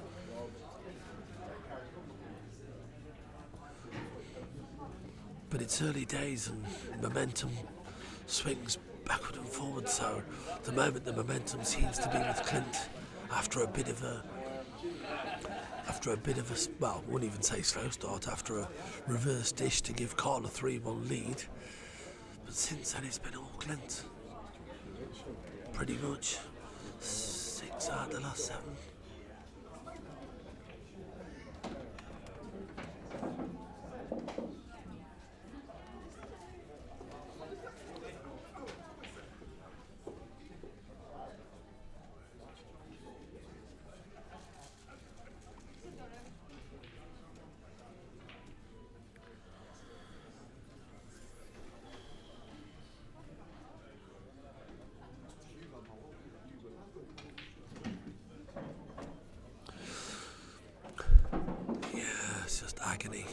dry break scenario.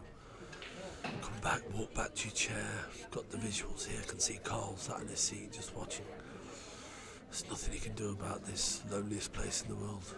Sat there, watching your opponent reap the rewards off your dry break. Real kick in the teeth, to put it bluntly.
Time over this shot, doesn't like it. I think the angle's tight, or should I say there's not a lot of room between this yellow and the yellow that in front of it in a straight line to the bottom left.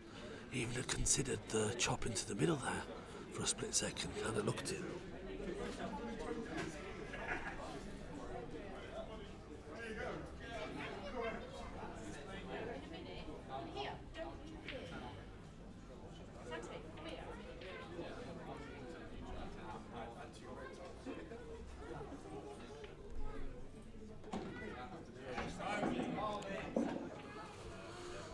It's okay there, good shot.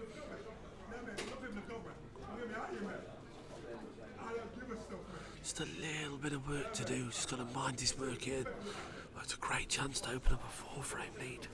It's a great chance to...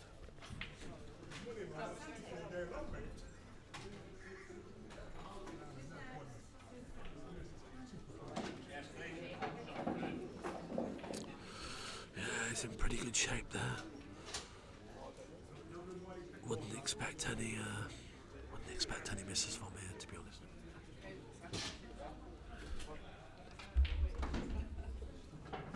Yeah, good shot again.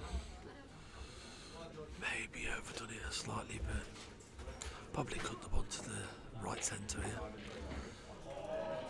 because it's not straight enough to pop the long one and hold. So my guess would be he'll cut the one to the centre and come in and out. Just having a little look at that.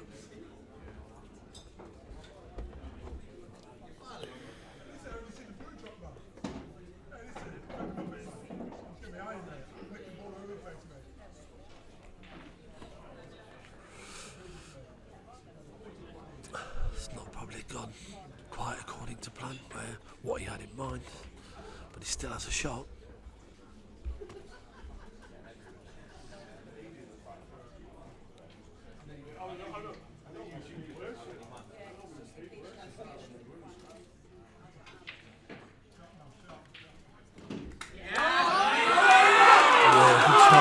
This is spot on in Slenton, the home of Clint Ianson's home venue. It's now moved 8-4 clear. Good finish. Albeit with a couple of minor hiccups, but he's still got them.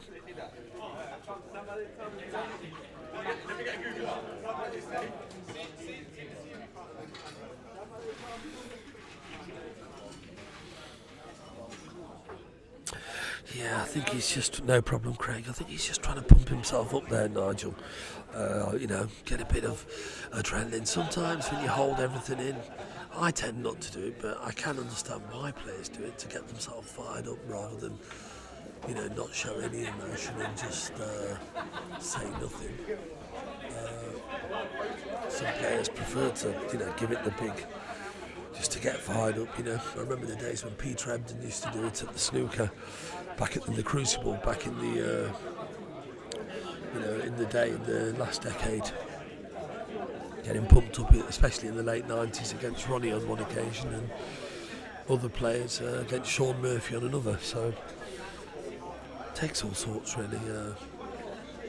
But at the moment, it's all Clint Ianson winning 7 out the last 8 frames. We haven't got the new style light on this table. We've actually got the old circle hoops. I call them lampshades. Oh yeah, we're back on the lamps, Scott Ross. We've got the lampshade type lights. Clint's made them all, and he's in again. And at the moment, it's just very little Karl O'Donoghue can do about this. Really, just virtual spectator at the moment.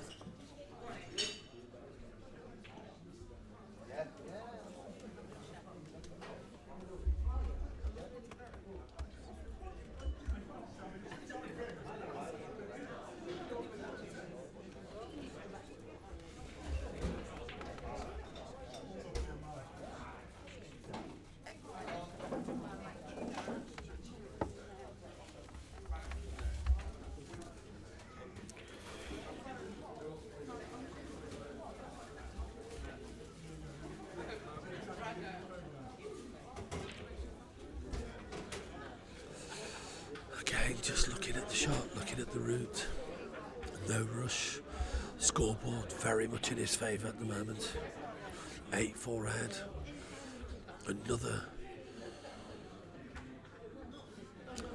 ball made on the break and he's in, and he knows at this point the importance of really kicking your opponent in the teeth here when you've got the opportunity and the table's being good to you.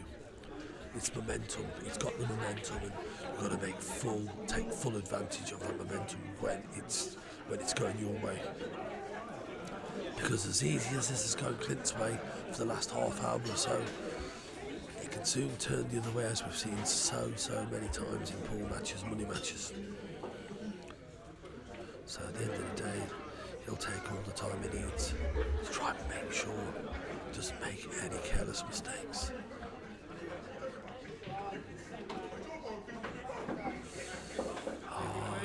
Timely kiss there off the red brings him to good position on the red, the yellow over the right centre.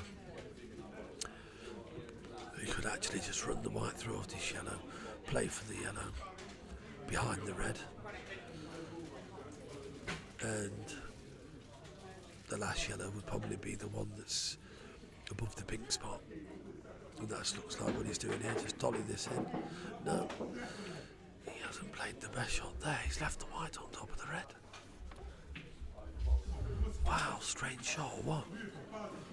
It's like there was deceleration. He just got down and hit that and didn't really hit it with any authority, and he's lost the white. The white's rolled on top of the red. Still got a shot, but a lot harder than it should have been, that's for sure. Bridging over this red, here we go.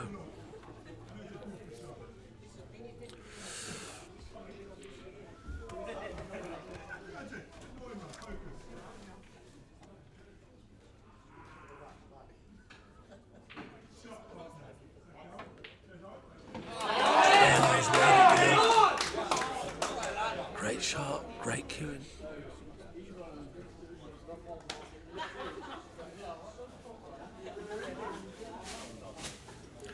Jamie Fay, read your post last night, you naughty fella.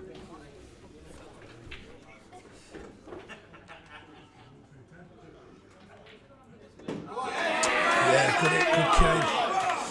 Just the simplest of lets in for a 9-4 lead.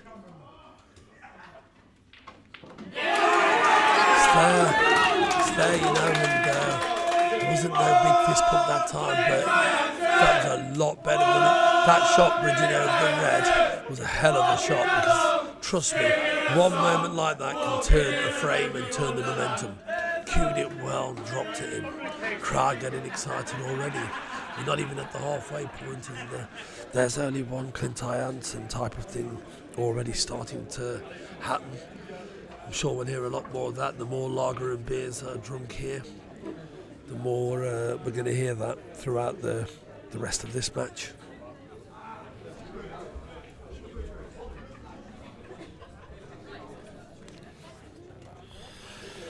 Yeah, it's just waiting for the referee to rack the balls, etc., etc.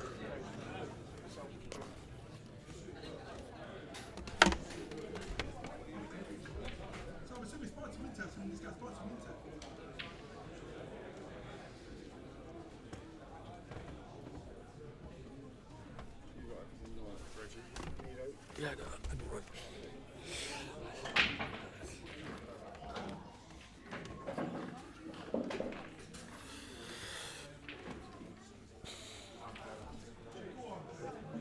First to 25. It's first to 25. Martin Deacon, and it's Clint Ianson against Karl O'Donoghue from Ireland. John Cunningham. Race to 25. Clint Ianson is the blue scoreboard, and Karl O'Donoghue is the red scoreboard. Clint currently leading 9-4 after trailing 3-1. So it's just been a barrage from Clint, a few dry breaks from Karl, one failed finish, and Clint's won 8 out of the last 9 frames. So Karl O'Donoghue needs to start making something happen here, start making balls off the breaks and get dishing like he was in the early part of this match when it was all dish for dish.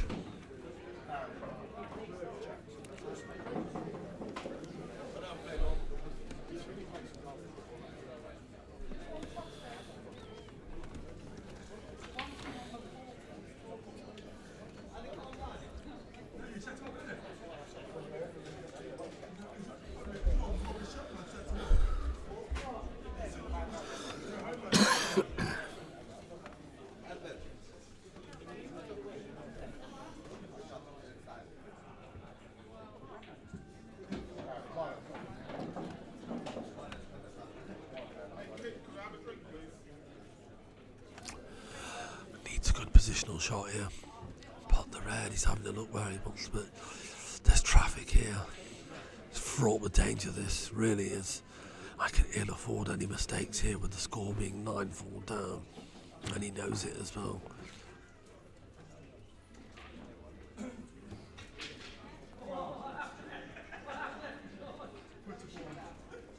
Pot the red into the side cushion, cannon the yellow, that's what he's looking at to land on the red nearest the left corner, but Jesus, it's fraught with danger. If that goes wrong, it could be frame over and be 10-4. Tense times, nervous times here for the Irish contingent, that's for sure. That scoreboard doesn't read pretty at the moment for the Irish contingent, and Karl O'Donoghue certainly on the back foot at the moment, but long way to go.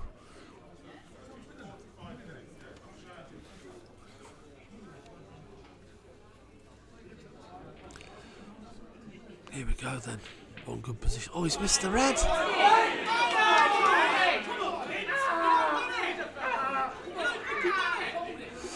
Oh, he's took his eye off the pot, concentrating that much on getting the right hand side required on the white to get the cannon.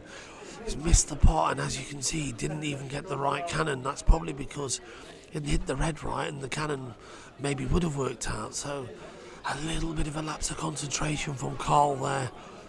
Pivotal time, 9-4 behind, and ill afford mistakes like that when you're trailing, especially when your opponent's playing as well as Clint's playing at the moment. Doesn't look like he's going to miss anything.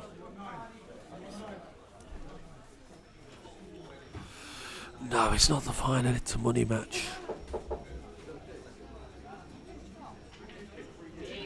No, he just missed it, just jawed it basically, just took his eye off the pot. Because obviously he was trying to do something, put some work on the white ball to get the white down and get the cannon on the yellow that you saw. But of course, forgot the famous phrase, forgot to pot the ball.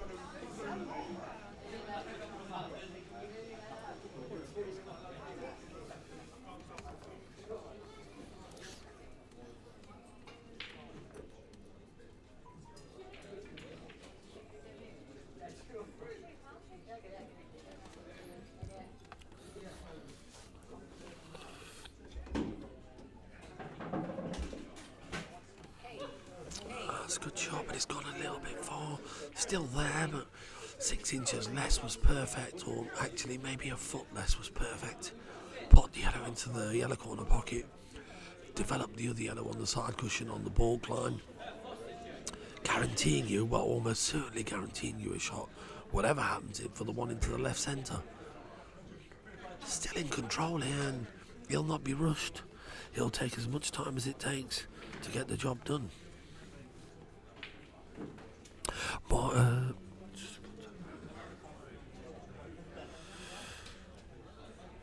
yeah, it's just took his eye off the ball, off the pot.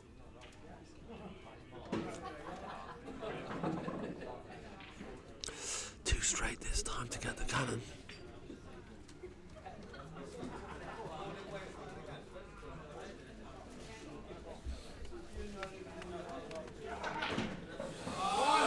But he's made it. Great shot. He's managed to get enough fire and stun into that white ball to kick it across. Looked pretty straight to me, but great shot. Afternoon, Adam Penwell. Seeing you've been getting a lot of stick on Facebook lately off the real number one. Don't worry about it, mate. Life goes on. Great shot, though. Camera angled at times, just a little bit deceptive for me, but great shot because it was pretty straight, that shot, and he's forced that to get across.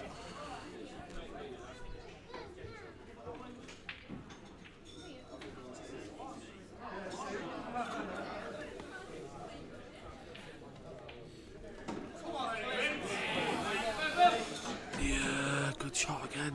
Good white. Doesn't have to do anything really a lot with this white here. Could just roll this in and let the white drift down towards the reds, and you'd have the black into the centre. Okay, it's not an absolute gimme, but at this level you'd expect him to knock it in. If he's got a slight angle, maybe he fancies punching and stunning across,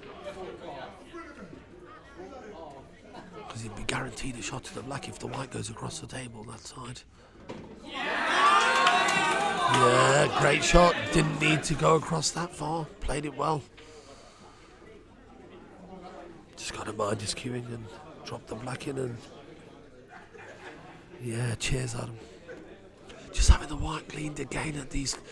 He did this a couple of frames ago when he rolled the yellow in down the rail to the yellow corner pocket where that red is now, and the black was a foot away from, and he had the white cleaned on that occasion as well. So definitely minding his work, thinking very clearly out there of what can go wrong, even when it seems obvious that you're going to win the frame.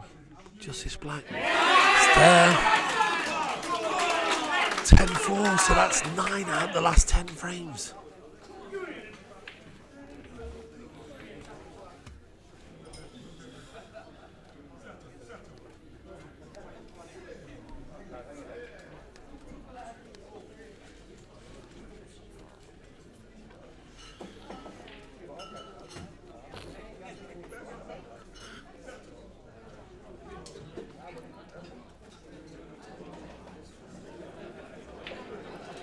It's been a superb game, been a lot of finishes, a lot of dishes, or a lot of clearances of reverse dishes. Been a superb standard, to be quite honest, up to now. Very, very high standard, especially from Clint. Apart from, I think, the frame where he broke dry and went 2-1 behind, and then Karl broke and dished. Apart from that, Clint's done literally, it's been near enough a flawless performance. He hasn't missed anything. Referee in charge today. John Attridge again. Must be loving this. Literally just dish for dish for dish, and just nothing more to do than virtual spectator really most of the time, apart from cleaning the white on the odd occasion.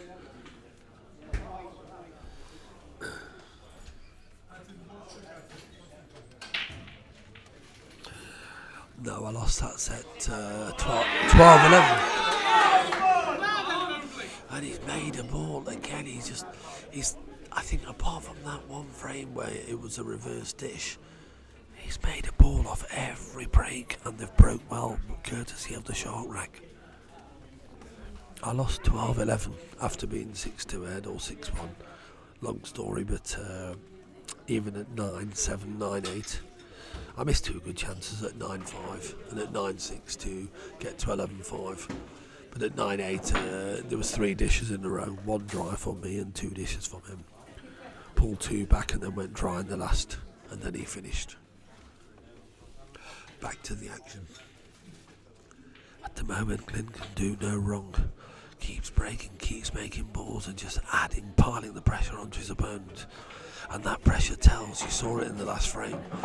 Needed to make the finish, took his eye off the red, didn't make the finish as a result of the misread, and the rest was history. Instead of 9-5, it went to 10-4. But, you know, it's like what I said, these matches sometimes can be a match of 2 halves. Yeah, no worries, McKeel.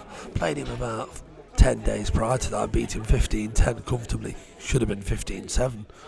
It happens, mate, sometimes.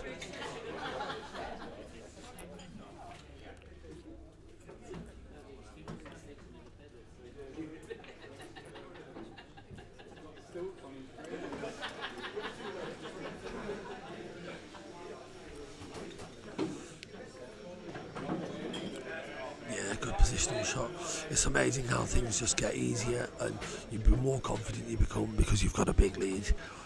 The job gets, or should I say, you start seeing things and getting in a real groove. It just doesn't look like he's going to miss at the moment. Doesn't look like he's going to miss anything.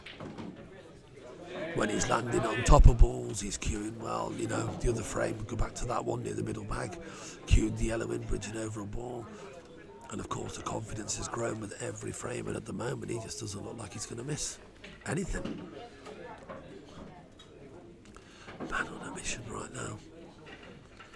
Just his black then for 11-4. Yeah, it's there, you know. The monitor that I'm commentating from, that some of you might think, why the crowd already cheering? Well, we're about a second behind the live action on the table, half, maybe 3/4 of a second. So it's not a lot, so don't worry about it. It's I'm only commentating off the monitor because my sitting position doesn't allow me to commentate off the actual table. So again, not a lot I can do about that, but it's only half a second, I think, at most half, maybe 3/4 of a second. Back to John Attridge then to get us racked up and ready for the next frame, 11-4, but long way to go. Both players left the arena. I think I will as well, just for a quick toilet break, guys. Resume commentary shortly.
Okay, just back. Bit of a queue in the toilet, but never mind. Back to the action. 11-4, Clint Ianson. Karl O'Donoghue looking to make some sort of response here.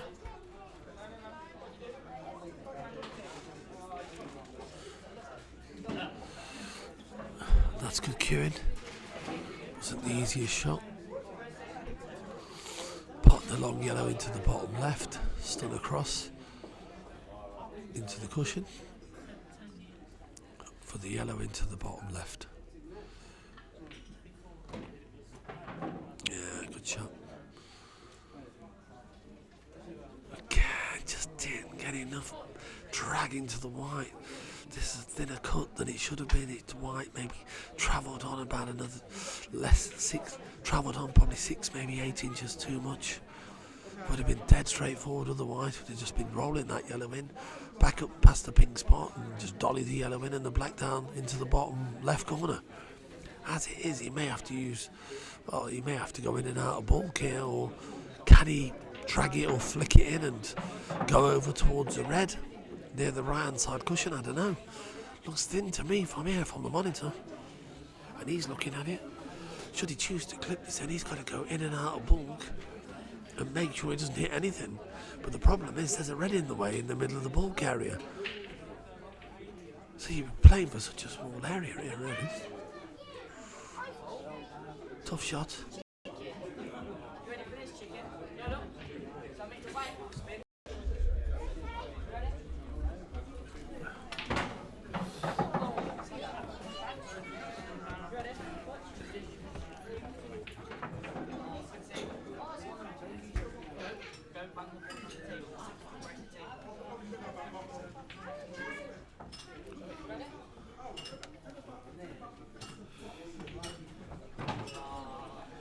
Clint's definitely on fire, and again,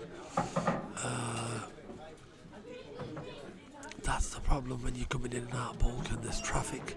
Catch a ball and, well, he can get through to this, but it's a tough shot, and again the white's travelling. How she look? And I don't, well, this is one of them times the camera angle's deceptive. Can he get through? No, he can't. That tells you he can't. Nah. He's in trouble here. It's big trouble here. He's coming off the top cushion and trying to just cannon the black back towards the red in the middle back. Just caught that red too full. Catches it less, nearly been on the black to the bottom left. Sometimes those little nudges and flicks that don't go your way make all the difference. Painstaking at the moment out there. Okay, here we go. Oh, what a shot that is. What a shot that is. Even I'll give him a clap for that. Great shot. Could that be the moment that momentum starts to swing back his way? I think the winner's 10 grand a man. So the winner gets 10 grand.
Back to the action. Has Clint made a ball? No, he hasn't. So, for the first time in quite some time, that Clint finally has a dry break since frame number 3. That was the last time he dry broke.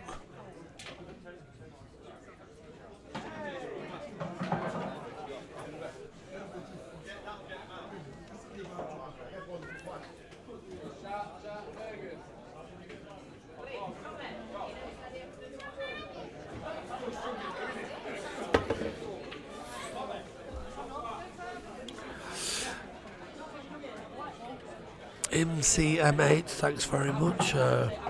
Robert Clark as well, thank you very much.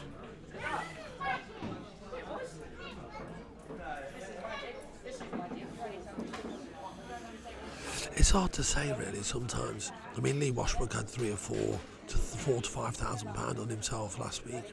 Some players have next to nothing, some players have 100, 200 on themselves, others have £1,000. It's hard to say, it depends on the individual, to be quite honest. Their personal circumstances or how much they actually feel they want to back themselves for. Some people don't bother, just let the backers back and play on a percentage.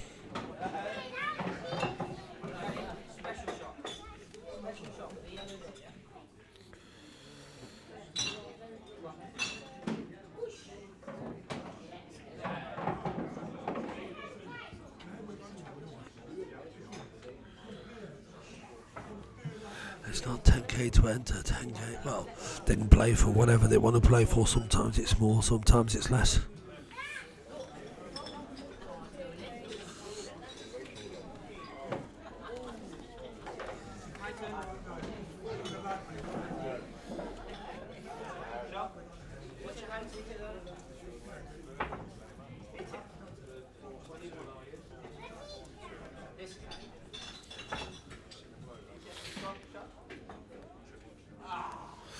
Yeah, absolutely, Andy. Standard's been unreal. Apart from Karl having a few too many dry breaks, but generally, with a great standard.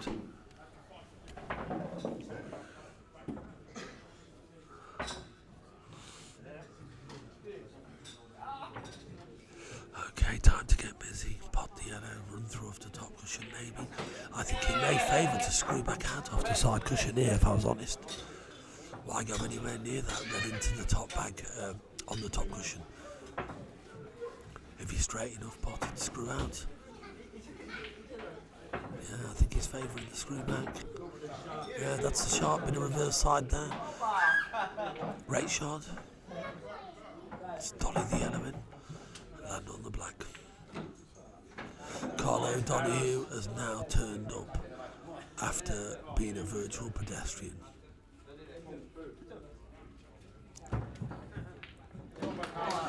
Yeah, Karl O'Donoghue seems like a man reinvigorated after potting that black out of a snooker. That's like a shot in the arm. So back to 11-6 and Karl to break.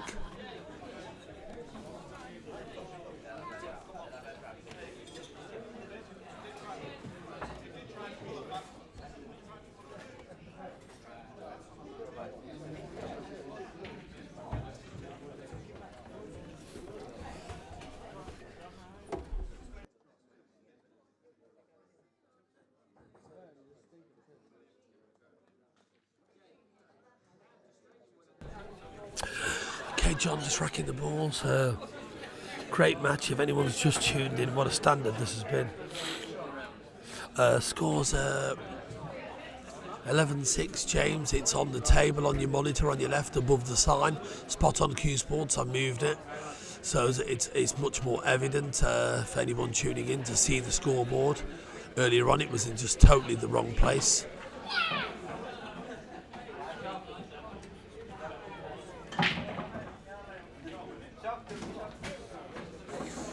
Okay, Karl O'Donoghue is in. How's your look? I think he'd want the yellows here. John Attridge, steady hands, does it, John? If you can get through to the yellow to the bottom right. But either set of balls, really, they're both there, but I'd fancy the yellows myself here. Just hard to...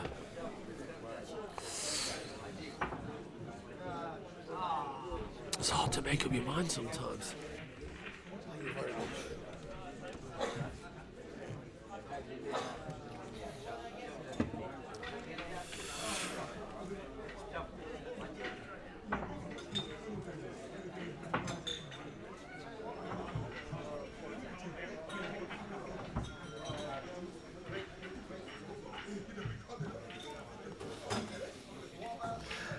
Yeah, I know, James, but you should get a better phone, mate.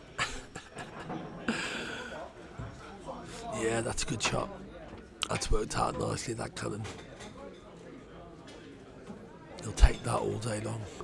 He's just got to work out here, obviously, make sure he judges the speed of the next shot correct. I think pot the yellow to the left centre, come off the side cushion just above the red with a bit of side.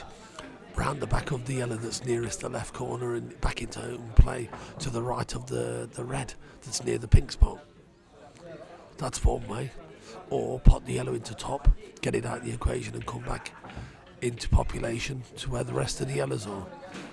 He's chose to go that way, which is fair enough. But had choices there. Ah, that's bad cueing. Deceleration on the cue there. 100% deceleration on the cue.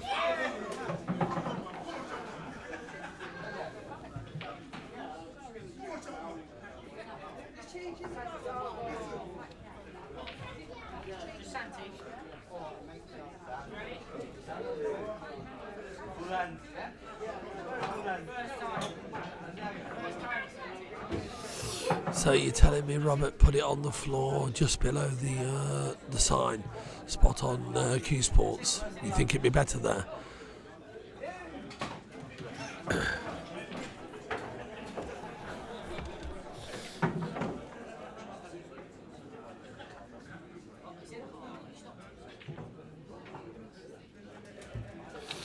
Not rich like us lot, the most prestigious Turkish kebab salesman in all of the southwest of England. Not rich? You're having a laugh, ain't you? You sold more doner kebab blocks than McTurk's factory here in Derby. And they deliver all around the Midlands. Okay, Robert Clark, after this frame I will ask the management here to go over and just move the scoreboard back down to the floor. If the fans feel that it's better there, then that's where it'll go. Oh, wasn't easy. Hasn't left anything obvious, so I don't think, I'm not sure if he can get through to the yellow. The one that's in the middle of those three. No, he can't get through, so he's looking to play it off the other yellow. You saw him point with his finger there. For the lesser educated pool players that are watching this match, play a ball off a ball to make it if you can't pot it direct, so to speak.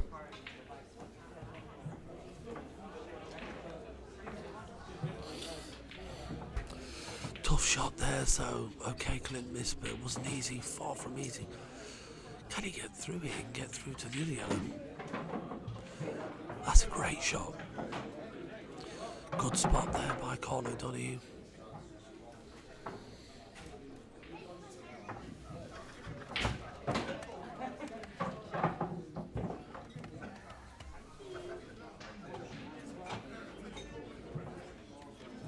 Fine where it is, right. Contrasting views here from the fans. Jamie Fay says it's fine where it is. Robert Clark begs to differ. Well, it's pretty clear where it is in my opinion, you know. At the end of the day, it could be better on the floor, maybe, but most of you know where it is, you know where to look. So, you know, we don't want to keep sort of... The player, should I say, the scoreboard's nearest where Clint's sitting, he may not like that. And the reason it didn't go on the floor is because they're having to keep bending down to turn the score over.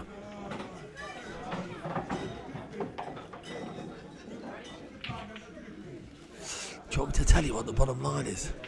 The bottom line is someone's got to get a 25 and take the money, and the other guy's going to walk out of here skint. Only joking, not skint, but if you've not backed yourself, you're not skint, are you? But, you know, somebody's going to walk away the winner and feel over the moon, and the bottom line is somebody else is going to be, one of them's going to be dejected if it doesn't go their way. Such is the standard. Cheers, Bryn Davis.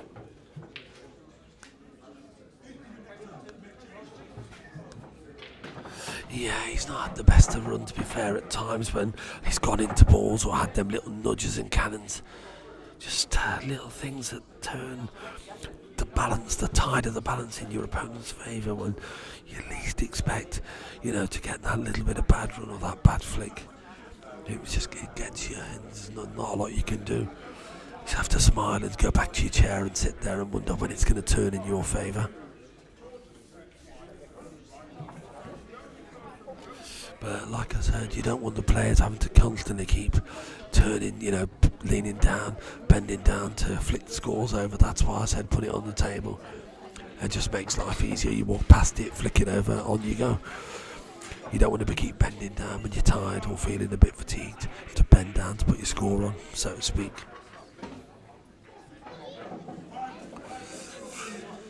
So, he's left a good angle here. But again, it goes into that red. I don't think he can make the skill shot off that because of the way it's wedged to the yellow. And the yellow isn't in line. Here we go. It's gone the other way and arced through the gap. It hasn't come out. So for the first time in the match, we're going to see a little bit of tactics here. Tactical play makes containing shots. Here we go. Thin off the red, take the white up the table. There we go, and just hide the yellows. Actually, he's played a very good shot because it's not a total. But it is all about that one red and the yellow that are locked together on the side cushion. So, what does Karl play here? I can see, I think, the edge of the yellow. Where does he leave the whites? How hard does he play it? How soft does he play it?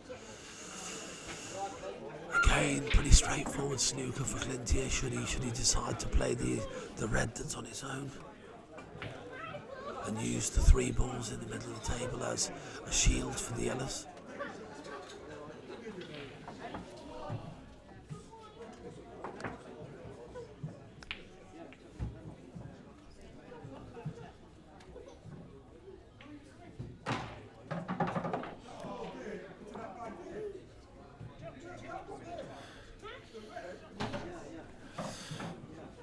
Jamie Faye, is that aimed at Jenks or is that aimed at me?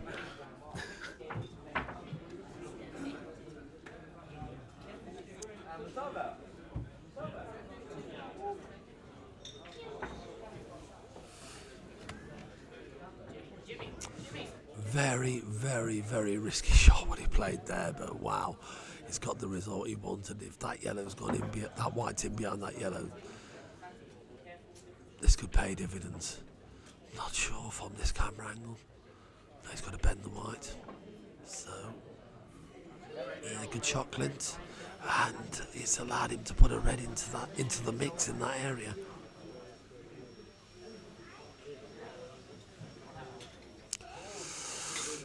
Same shot, I think again. Play thin off the yellow. Yellow goes one side of the red. White goes towards the corner bag. In my opinion. He's got to be careful though at some point that he doesn't want the 2 yellows to become in a line, because if Clint was to get an angle and come off maybe the top cushion and back down and hit the red, you wouldn't want the 2 yellows to be a plant. But that's maybe a few shots away, I don't know. He's just looking at perhaps where he wants to leave the white ball. Ain't easy from that range. And from this angle, I'm not sure how much of the yellow he can see above the red. That's a clever shot, good shot.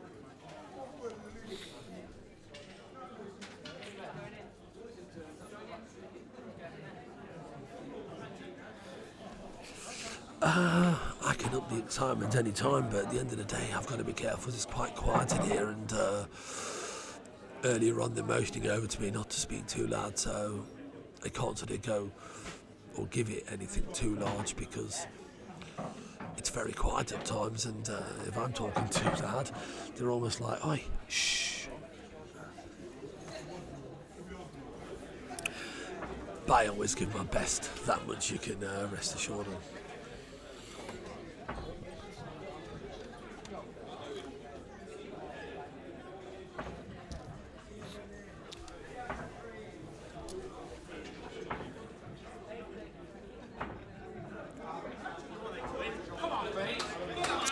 That's careless.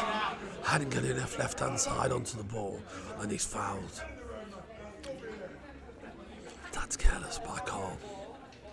You can see the disappointment on his face as he walked back to the chair. He can't believe he's just done that. An frame that's hanging in the balance. He's won 2 on the spin.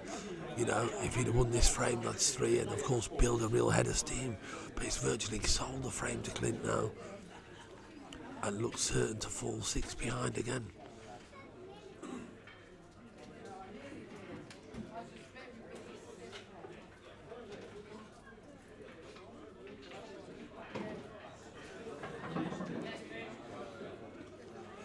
And there's that bit of insurance. If it had followed in and gone in, that ball, you know, it would have been frame on again, but with it covering the hole, it's a good shot. He can actually, if he wanted to here, he could bounce the red out and send the white up the table, and as long as he shields the yellow that's to the left of the white, he's fine. Bring the red into population. Here we go. I don't know if he's covered the yellow, you know, but it should be okay because he's got the pocket, so I don't think we'd be too concerned about that.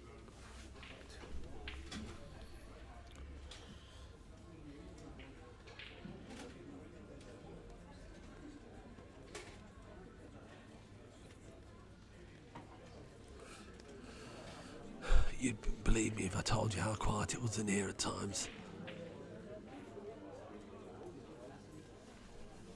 I wish I was about another 15-20 feet further down the room so I could actually speak a bit louder, but I'm within about 12 feet of the table, so I've got to be careful how loud I speak.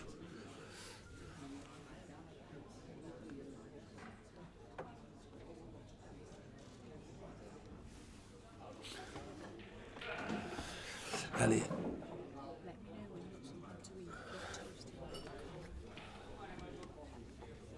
Just bear with me 1 second.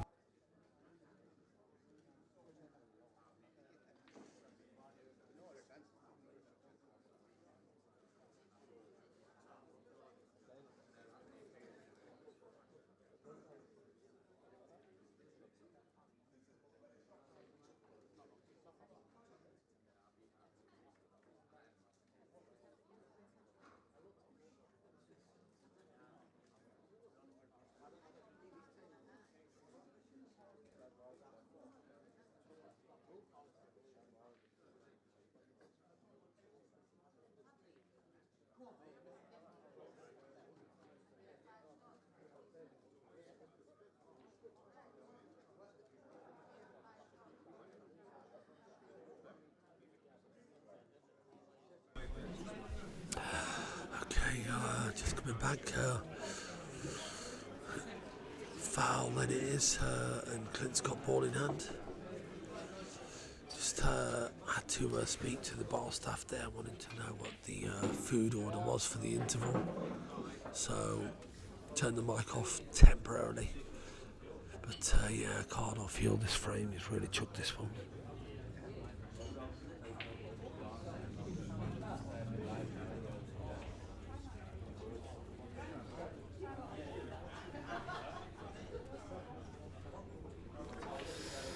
No, Robert Clark, it's not about Galloway or anybody else, but the problem is John's already motioned over to me a couple of times when I'm commentating, like when the room goes really quiet and I'm trying to commentate as the room's quiet, shh, like, you know, keep your voice down. So I don't know, you tell me.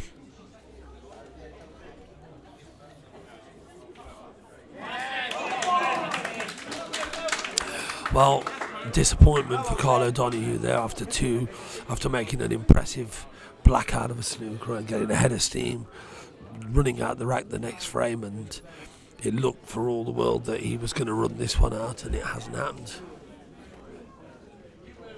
So, as I say, he's fallen 6 behind again, but that really should have been back within 4 for me, but that's just how it goes. We're not at the halfway point yet, but Karl's already 6 behind, so he can ill afford, really, for me.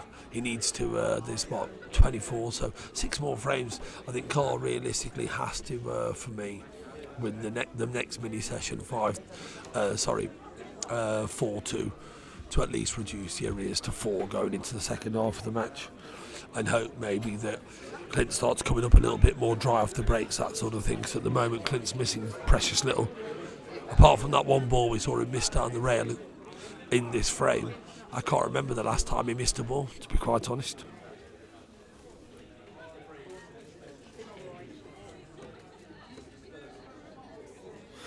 The only problem is if you put music on, Robert Clark, you struggle sometimes with Facebook or the copyright theft and all that nonsense. If you've got music playing, they say, oh, you can't have it, because if you can hear it on the broadcast, then they end up muting the sound so you can't hear anything. So we're just having to. It's quiet. I mean, it's normally come to these money matches and there's a lot of noise and a lot of this. I'm sure you'll hear more as Clint gets nearer the winning line or nearer the business end of the match. Should he be 3-4, whatever, or if the match goes closer, I think you'll hear a lot of noise. But at the moment, you're just not hearing that much noise, because at the moment Clint's just winning by so many frames, and Karl's got it all to do. Karl just walking back in the arena here, very wisely taking time out there just to go to the men's room and regroup, maybe clear his head, and just little disappointment obviously of the last frame, and just try and eradicate that from his thoughts and just move on and just try and build frame by frame to get back into this. Okay, he's made a ball again, and at the moment that just seems to be as I say, you get those little opportunities to get back into the hunt, and has he missed a trick in that last frame? Because Clint's broken, he's made another ball, and look at these. You'd expect these to be gone.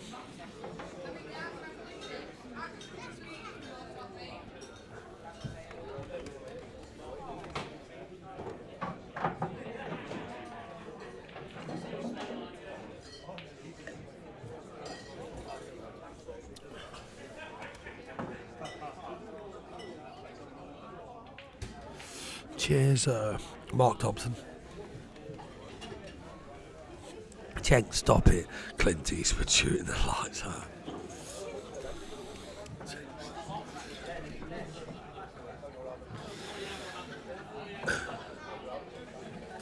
So Clinton again, he's on the red balls, leading 12-6. How's your flick? That's okay, he's still on the red. To the green corner pocket, no big drama. Don't think you can see anything else, unless you can see the one to the right centre. If you can see the one to the right centre, I think that will be his next ball after this one. I think maybe play into the cushion and screw out. Yeah. How's your pace? Well, he's played a good shot there. He's played. In fact, he could have played for 2 actually there, but he's landed on the one to the left centre and dropped that one in with a bit of stun out, leaving you on the red into the same pocket, and then of course the red nearest the black, and that'll be that for a 13-6 lead.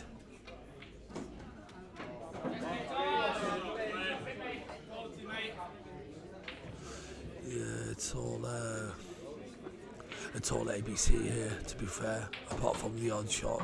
He's very, very seldom rare lost his white, to be fair. Very good, minding his work. And at the moment, unless Clint drops off or starts having a succession of dry breaks, it's going to be very hard for Karl to get back into this. Not that he can't get back into it, of course he can, but when your opponent is playing as well or as controlled as Clint's playing at the moment, then for me it's very difficult to get back into it when you're 6 and 7 behind.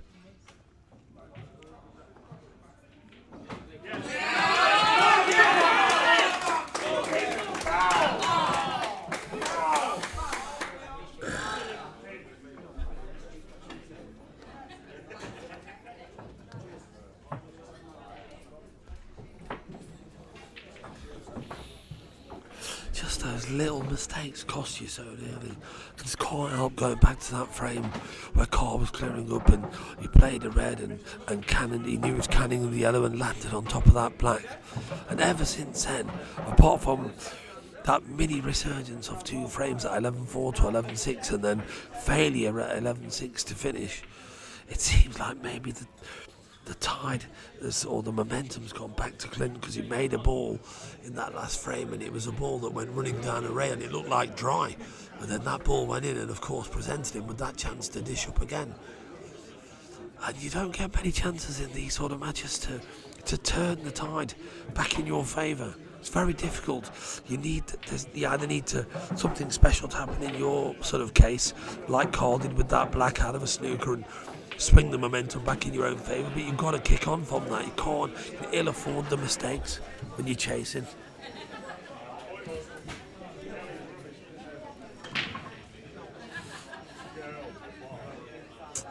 Oh, don't tell me he's dry again. Jesus Christ. This is a nightmare. The dry breaks are just killing him out there at the moment. How many dry breaks he's had in the last hour? At least 4, maybe 5. Definitely 4 anyway.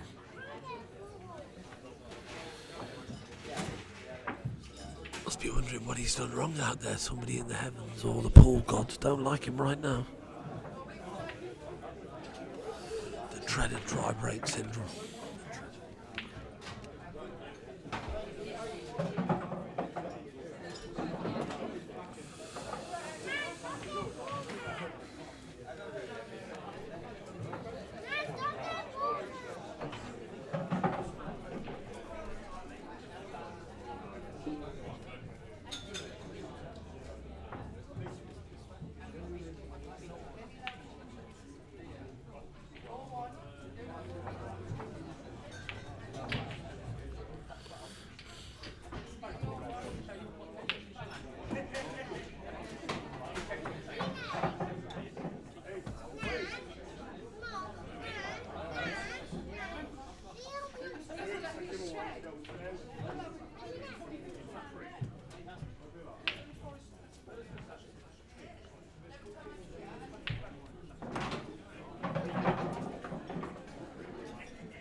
So, an unexpected chance then for Karl.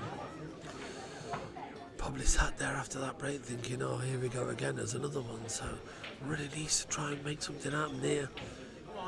Ah, Jesus.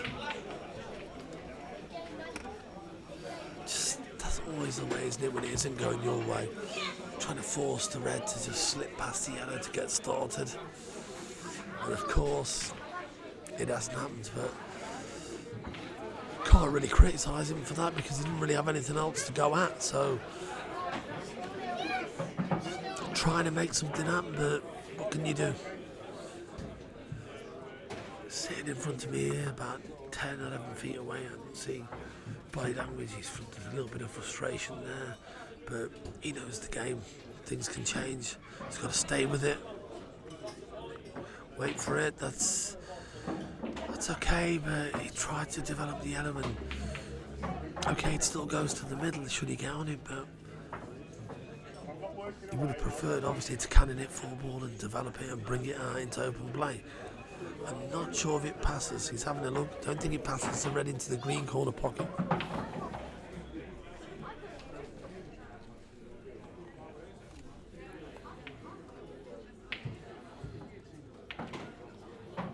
Kevin Witz, yeah, well, at the moment it's looking like that, but you never can say. Karl having won the first game, so, oh, well, it's gone off there. That's another one of those times. How big a moment could that prove to be? Could that be a point where the momentum swings for a few frames back the other way? Who knows? Those little mistakes, they come back to haunt you, you know, after a match. You look back, and if you haven't won that match, you always look back and reflect on those little moments when you shouldn't have made this mistake, you shouldn't have made that mistake, but you did, and how important it proved to be in the proceedings by the end of the night or the end of the afternoon, whatever it may be. But Karl O'Donoghue back to the table unexpectedly. That was a classic case of Clint there trying to pot the ball and develop. Karl did it a few frames ago, read into the green corner, missed it, looking at the cannon down the other table, forgot to pot the ball. Classic case, exactly the same there for Clint. Could never miss that ball if he's just playing the ball. But he's trying to do something with the white and forgets to pot the ball.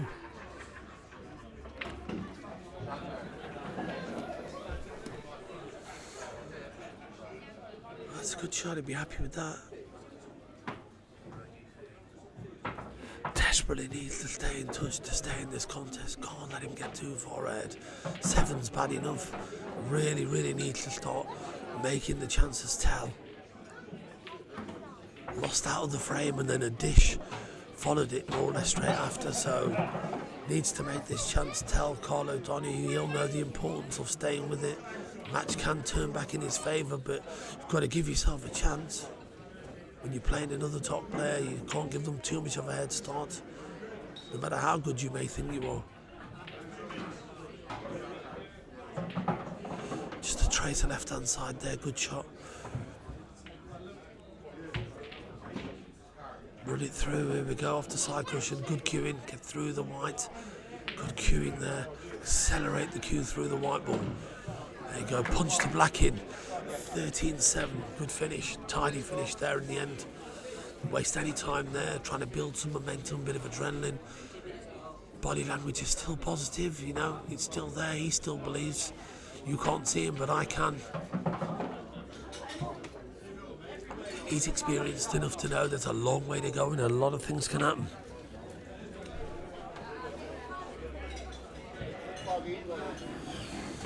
"20 frames up, are you having an interval? Not sure."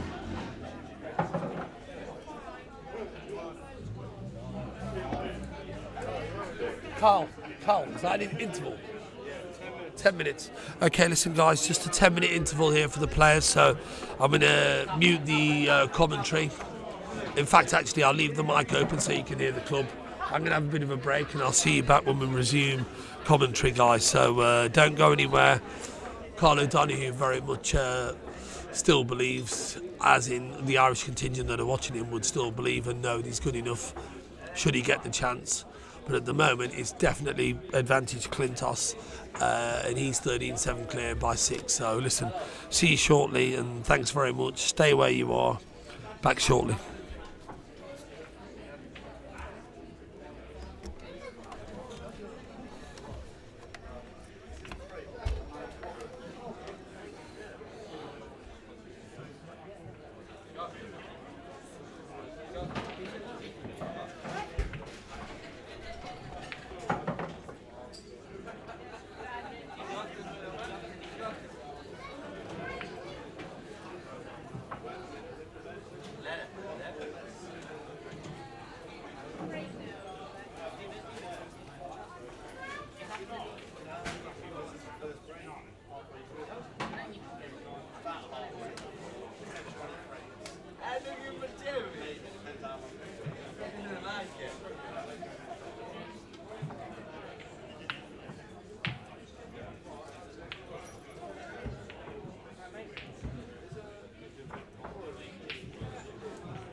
that? What the hell? What's going on there then? What's he got? Oh, there's no pork in there, I have. Oh, what are you doing? What are you doing? Plugging the iron in, mate. You doing it now? Are you doing it? I'm not, no. Who says do it then? Casey's going to do it. Casey? Ah. I thought the ref would do it. I thought the ref would been asking Karl to do that. No, the ref needs a break as well. He's working. He has a break while he's being young. Casey will do it.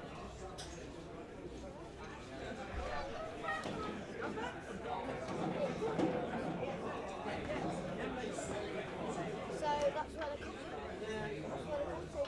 Oh, look, microphone there. Sing.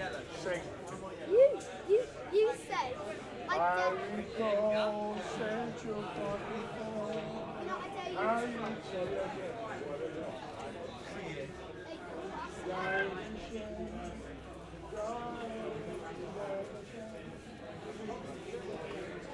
Rain. Rain. Rain. That's left on, I'm going to sing.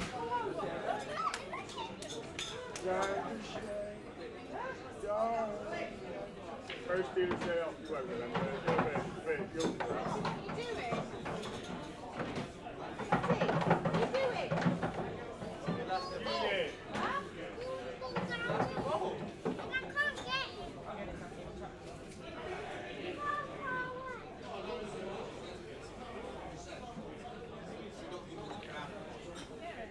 Yeah. Thank you, Santi. Huh? You know me up.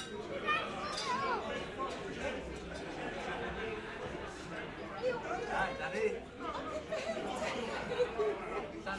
Santi.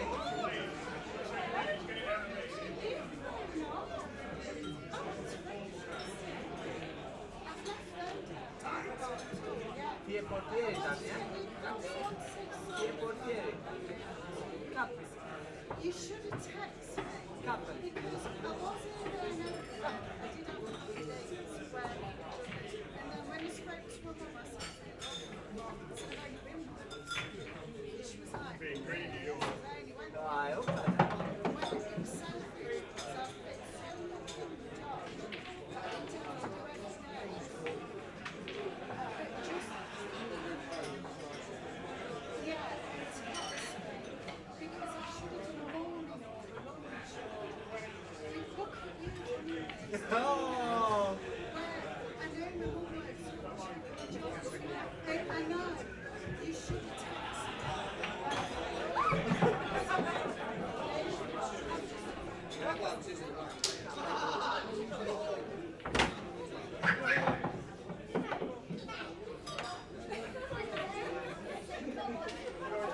È una portiere. She said she was.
Got it.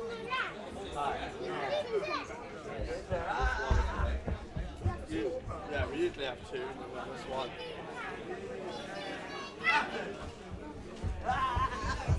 Does that have to be charged up? Yeah, not charged up, it heats it. It makes it dead hot. Is that their hot yet? Yeah, it's about this.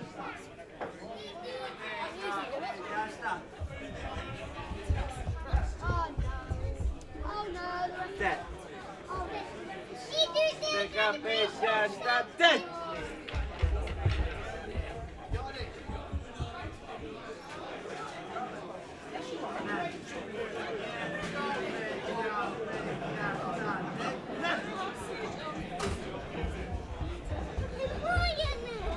Responde. 10, 9, 2, 3, 4, 5, 6, 7, 8, 10.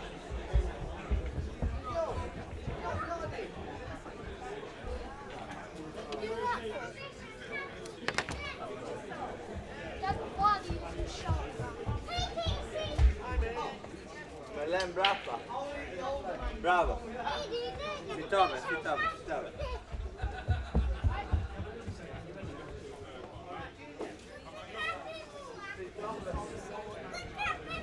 Calm down.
Clint.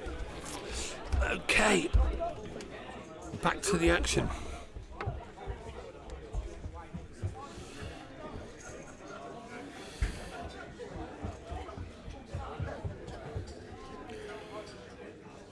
A lot of comments here.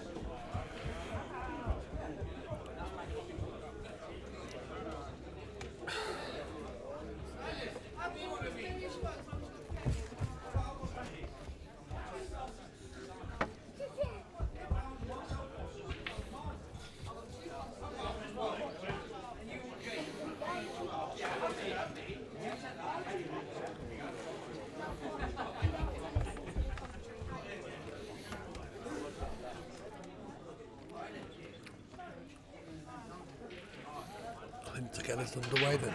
There we go. Does he make a ball? Does he go dry? Looks dry to me.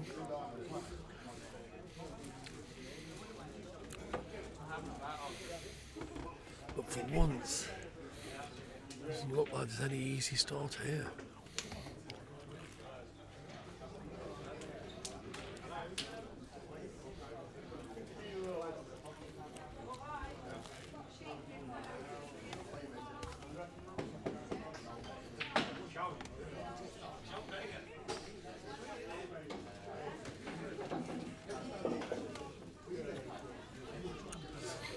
Gets through to the yellow. In fact,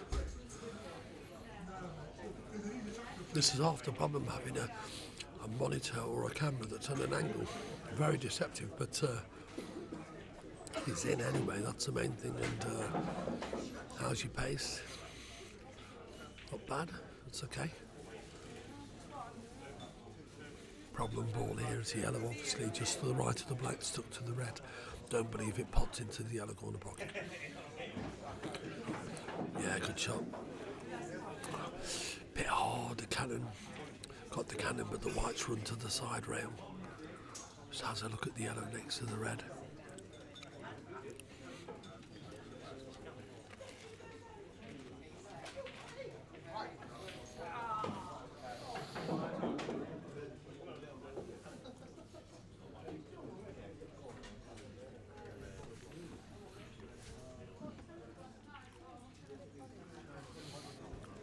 It's got the angle on the yellow here on the brown spot. Come off the top cushion and maybe make the cannon. Here we go. It's not bad, you know, it's a good shot. Certainly giving himself a chance here anyway. I can't see if the yellow passes the black to the green corner pocket. If it does,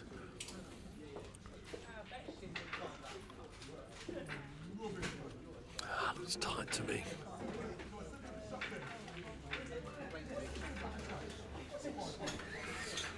I believe by the way it's queuing, it does. Yeah, it was tight, horrible shot.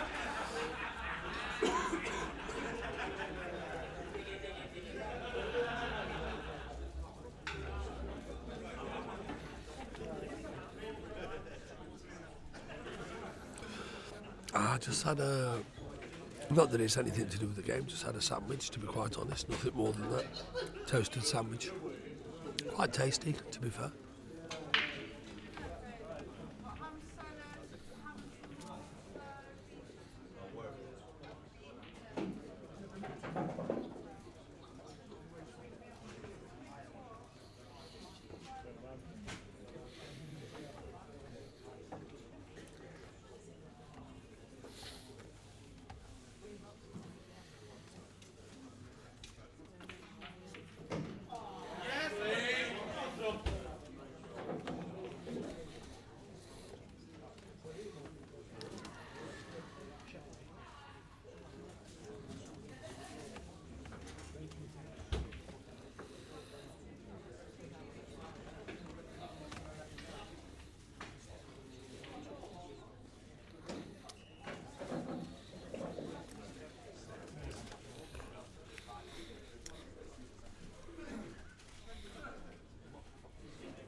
Simple task then, I'll just drop the red in, yellow red in, run round, top spin off the top cushion and back from the last red into the centre probably. Side cushion, there we go. That does you nicely, dolly the red in and just ghost up towards the black. There you go, easy as you like.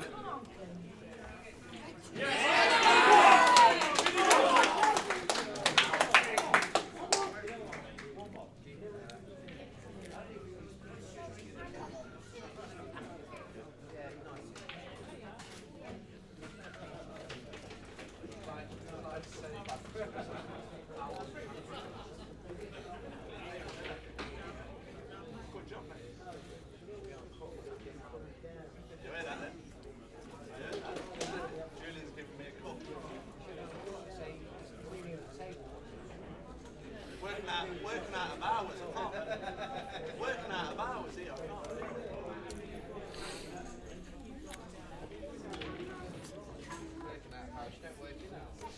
It's about 1 second. 1 second. 1 point. There's no chestnut bit squirrels here, Mark Bailey, that's for sure. John doing his business here, racking the balls up. On to the next 14-7 Clint.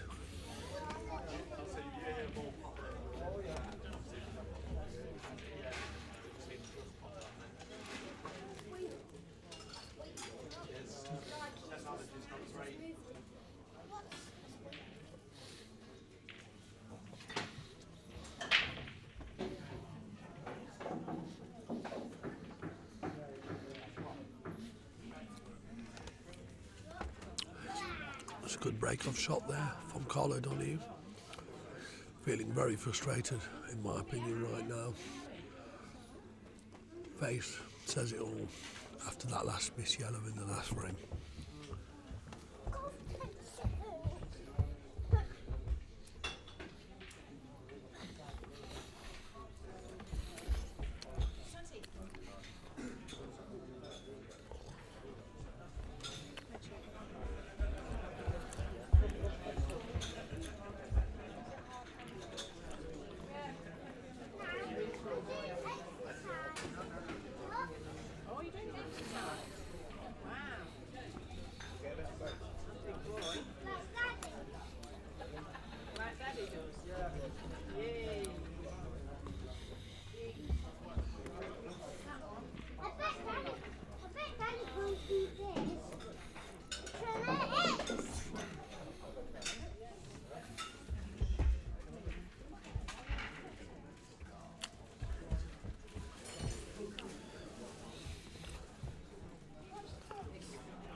(14-7) to Clint Ianson.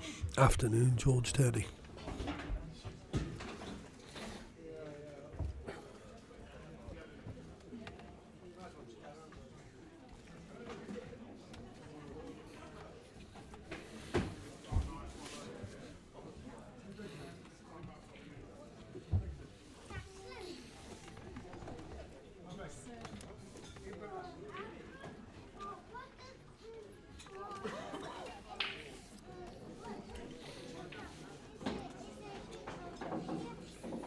Taking those extra few seconds to make sure, have a look, knows the importance of this frame. It's a long way back at 14-7 and certainly doesn't want to add to the task in the second half of this match of trying to get back into this game. At the moment it's due to a number of dry breaks and 1 or 2 mistakes, little bits of bad luck. Where Karl's concerned, he finds himself 14-7 behind. Cheers, George. Thanks very much. Hope you're well.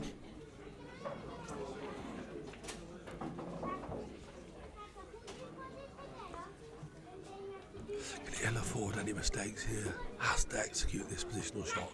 Through the gap then, through the 2 reds. Here we go. Don't hit the red. Don't hit the red. Hold on. Oh, for crying out loud. Oh, Jesus. Too much right hand side on the initial contact off the cushion. Otherwise he would have been perfect. That's when those little nudges and flicks don't go your way, Jesus. It's like you pull your hair out, what's left of it. And all you can see from here is that's another one gone.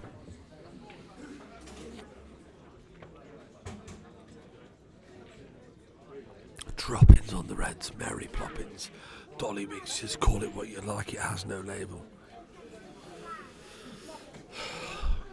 Frustration, so much frustration written over Karl O'Donoghue's face right now. Still trying to stay focused, trying to look at the angle off the cushion. Play the white, you know, he's looking into the cushion. What angle does he need off that cushion to pop that yellow into the bottom left corner? Asking for miracles here, but you never know, stranger things have happened.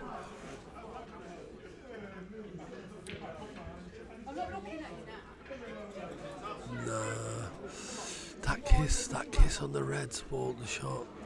I feel for him, I really do. Goes back to his chair. Disconsolate look at the three lads that have travelled with him. This isn't going his way at the moment at all. Okay, there's still time, but when your opponent's playing like Clint, you're running out of time and running out fast. You know, from the moment the Titanic's hit the iceberg, it was sort of 2 hours, 26 minutes till, and this ship will be at the bottom of the ocean. Well, at the moment, something needs to change. Karl needs to find that gear we know he's got to make those finishes without making any mistakes and just take them out. And that isn't happening at the moment. And his opponent's just growing in stature, knowing his opponent's making those mistakes, and he'll probably get another chance. And it's painful sitting in your chair, watching your opponent like this, having a look round, taking his time, and he's got the game at his mercy. And even a County B standard player would expect, to get these. Never mind Clint Ianson.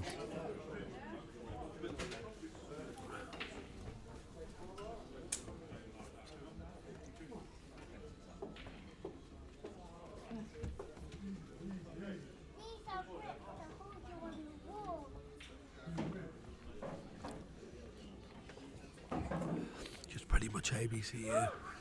Pick your path. Don't lose the white. Okay, it's not ideal where he's finished, but it isn't a problem because he's got options.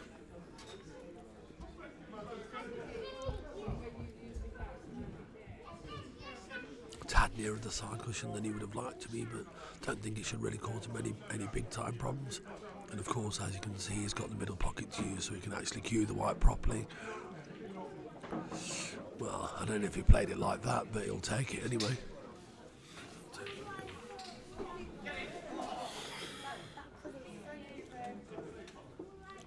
Tom Cass, I'm not impressed, thinking it's too slow. Am I reading you right?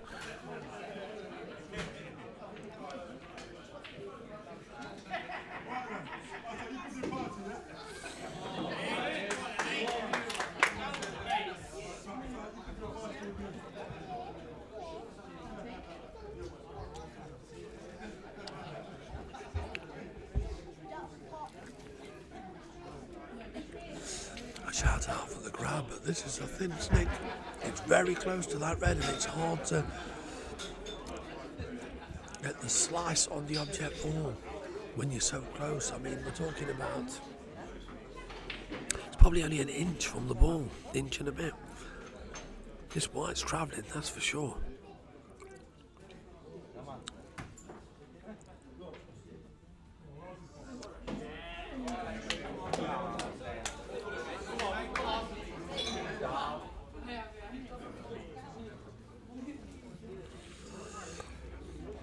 Made it. Just one long red and the white's off the cushion, so no real degree of difficulty with striking the white ball.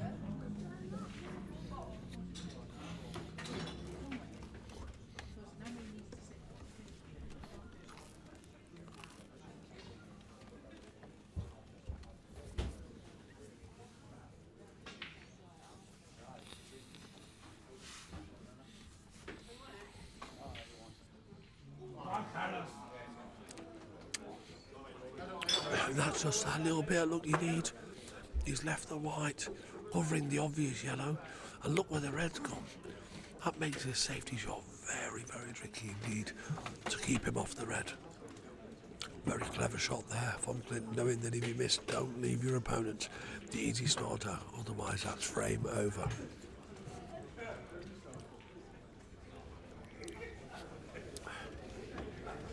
Horrible, horrible shot to be faced with here, that's all I can say. Stun into the yellow, double it up the table maybe, and just flick the white into the cushion side and try and go over behind the yellow nearest the bottom left corner. Yeah, in theory the shot's on, but try and execute it at this stage when you're 14-7 behind.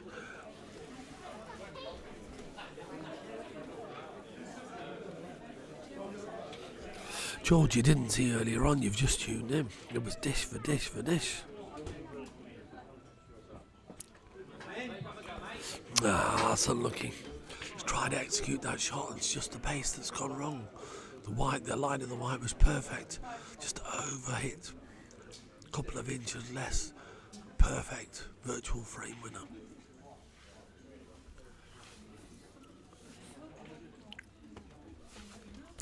Spot on club in Snenton, Craig Blackford, which is just outside the city centre in Nottingham. It's the home of Clint Ianson, where he plays from.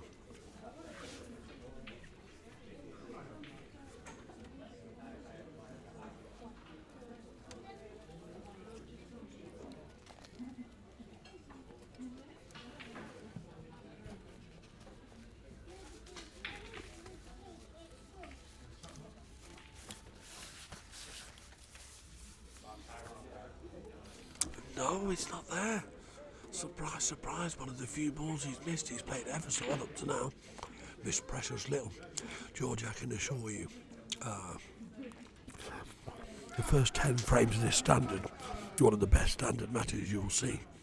So Money Spectacle goes, trust me, rewind the tape. Karl O'Donoghue taking no risks at all. He probably can't believe he's got back to the table, to be quite honest.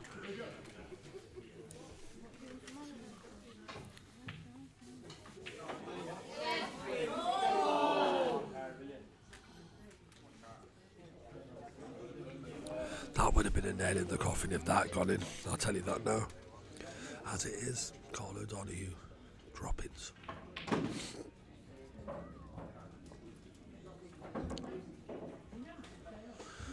Yeah, it does him there.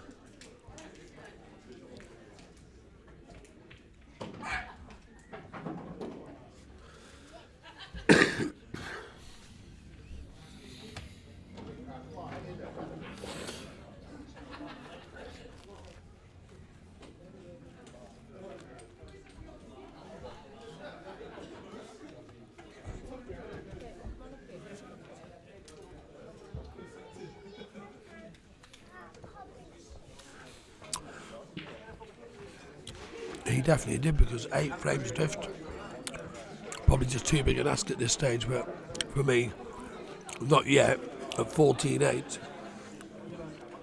for me he needs at least to put another 2 or 3 on the board and get within 3 frames to give himself a realistic chance. By the time Clint reaches 20, Karl needs to be realistic on 17, maybe 18, otherwise it just could be too much of an ask. No, it's first to 25, Tom Cass.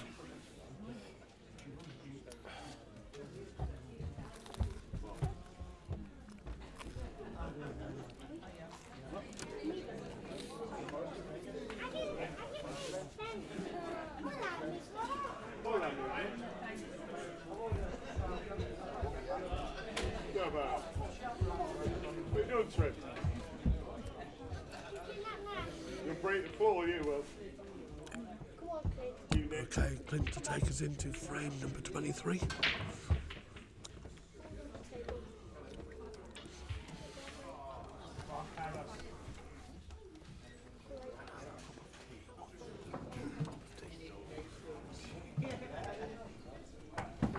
So ordering some refreshments now, I think, cup of tea time. Karl O'Donoghue. Chance here then.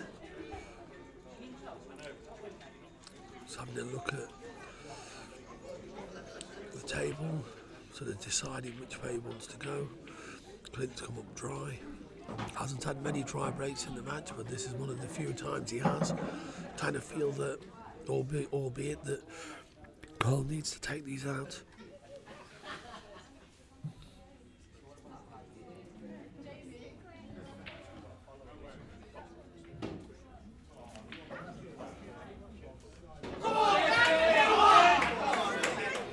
Oh dear, oh dear, oh dear.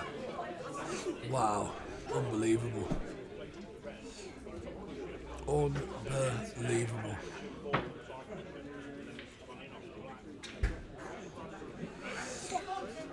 Just trying to do too much maybe rather than get started. But where the balls were, both sets were favourable, so trying to make something, trying to run around the angles and miss that black and get down the bottom of the table maybe for the red nearest the bottom right corner. I can only presume he was coming around that side of the table for that reason. I don't know, but that scratch as well. Look at the table. Will he get another shot? Very doubtful.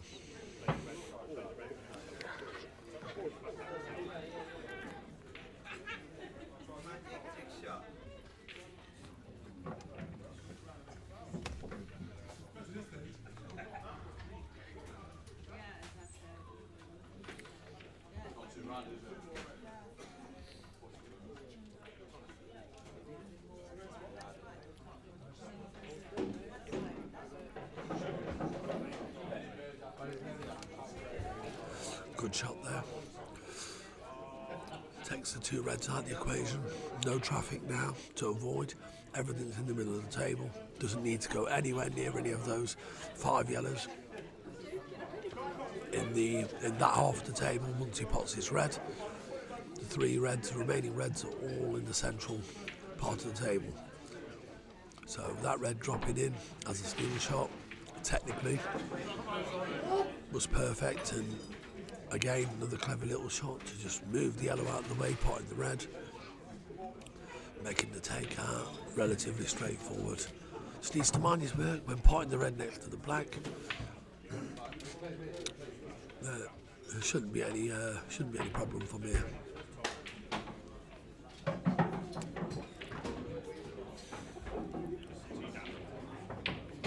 Yeah, it's a good shot. Roll the red into the yellow corner pocket, the other one into middle. Comes round to have a look at it. I think that's just a mannerism with a lot of players. I certainly wouldn't have come round to look at that. I just got down and played the red, but it's okay, each to their own. Everyone has their own way of doing things, and right now he's just minding his business, going about his business, and just making sure that he takes out every straightforward chance that's presented to him. So just this back for 15-8 then.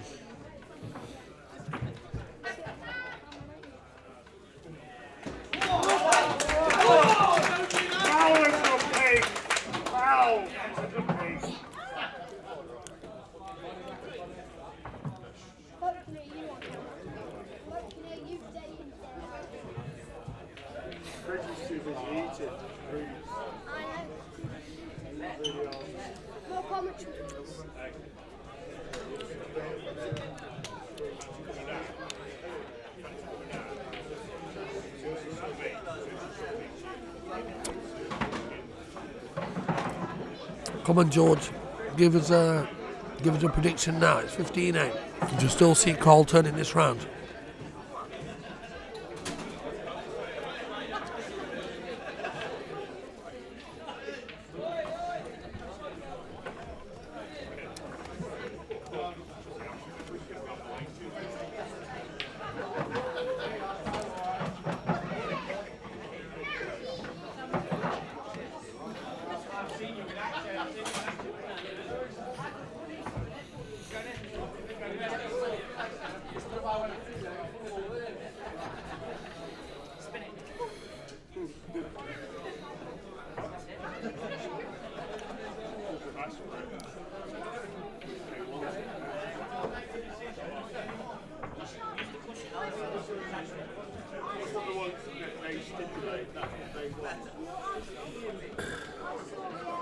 The unicorn flying in the sky. I heard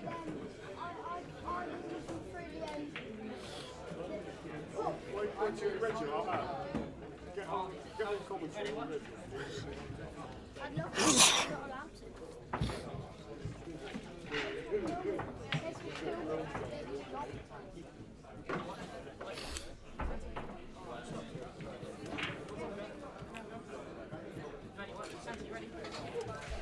Just nibbling at a sandwich, to be quite honest. Nothing special. Just a sandwich that the club made for me. Just waiting on a cup of tea at the moment.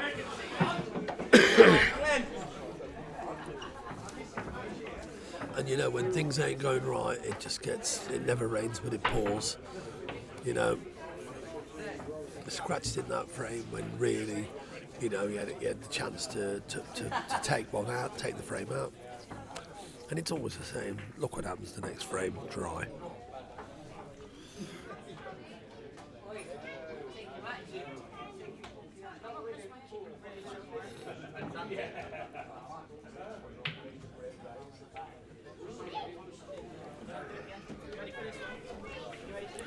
Fair comment, George. I said that myself earlier. I just think when it looks like he's going to turn the tide and start getting rid of the ball, he throws one in. You know, whether it's losing the white, an unkind nudge. But you can't afford it. You know, that can't afford to happen. When it looks like it's going to turn in your favour, you've got to take full advantage. And if you don't, the momentum seems to swing back the other way. Like that last frame, he goes dry. He hasn't gone dry many times in the whole match. But when he does, you've got to punish him. But, you know, to go in and off your first ball like that, you know, it's not the way to get back into a match. Handing the initiative straight back to your opponent.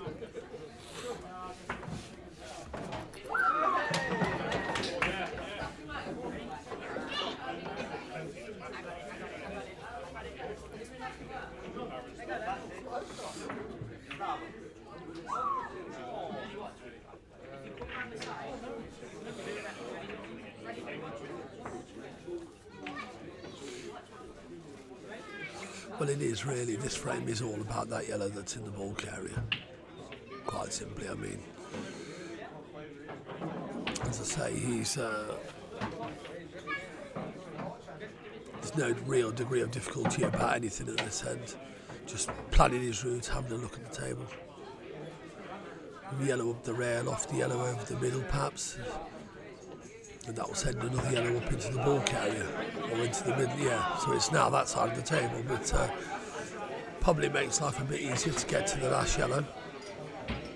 You've only got to land on that last yellow somewhere close to where the yellow is, nearest the left centre.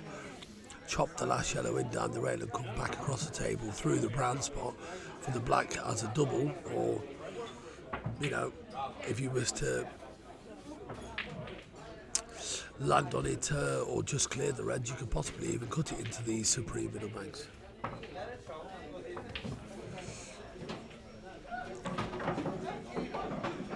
It's a good positional shot here. Has he got it? No. But actually, funnily enough, he could go through the gap, cushion first, and drop the yellow into the yellow corner pocket. I think that shot's on. Just before the yellow hit the yellow, push it in, but the white could run over behind the red that's closest to the brown spot in playing that shot. So, but for that red being there, that would be the shot and you couldn't snook yourself. But he's refusing it. Go for the back double. Has he made it? He's made it, you know. What a shot that is. Confidence is sky high right now, 7 racks clear. Doesn't feel like he can miss anything. That shot proves it.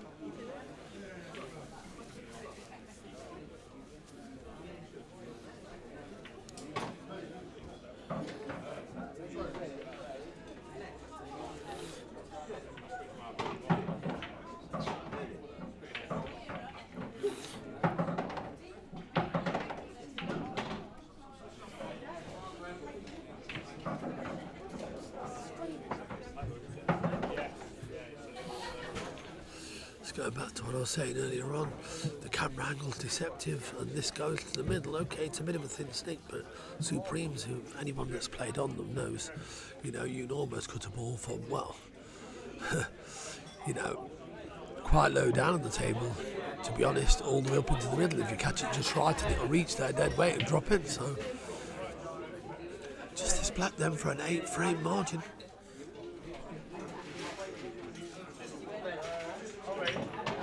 Or even in off the red, but I think the red's a bit far away for that. Exactly. Didn't think the red was near enough for that. That's why I didn't say it. But the black clearly went, and you saw the fist pump go on because they knew the importance of that. You know, okay, it's been hovering around the 5, 6, 7 frame, but now there's an 8-frame cushion. It's still not too late. But Karl needs to make something happen sooner rather than later, otherwise this match could all be over.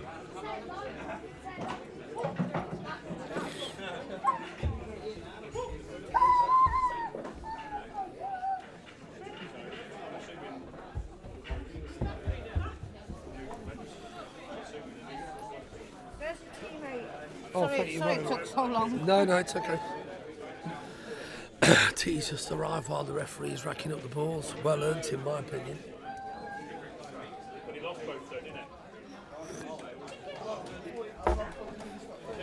Joe, it's the stream is about half a second slower than the noise you can hear in the auditorium. So, and obviously if some people are in line with the shot, they can see it's in before he's, you know, mainly the stream is slower by about half to 3/4 of a second than my commentary. So you tend to hear the noise before I'm commentating on it on the actual monitor.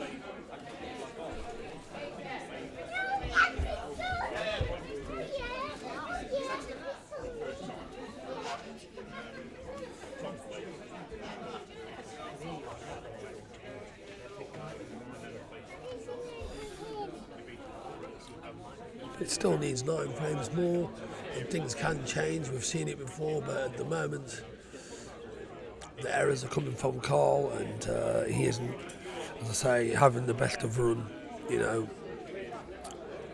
at the same time. But usually that happens because you're making mistakes that you shouldn't make, and when you make those mistakes, the table never forgives you. It's usually the way, and more times than not, that's what happens. Doesn't make you a bad player, but you just make those little mistakes that you shouldn't make, and Lady Luck never forgives you. And on top of that, some days it actually goes on further, and your opponent starts getting the better run as well as the fact that you're missing and getting the bad run. So it's like a double whammy. It's very, very hard to turn the tide in your favour when that's happening.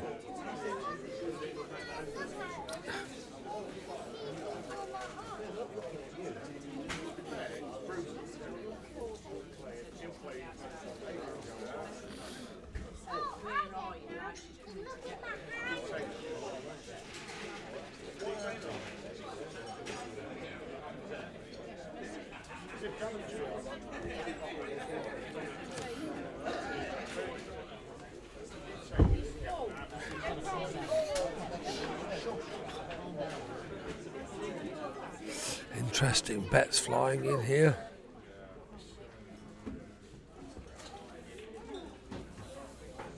Mac Daddy can't help himself, can he?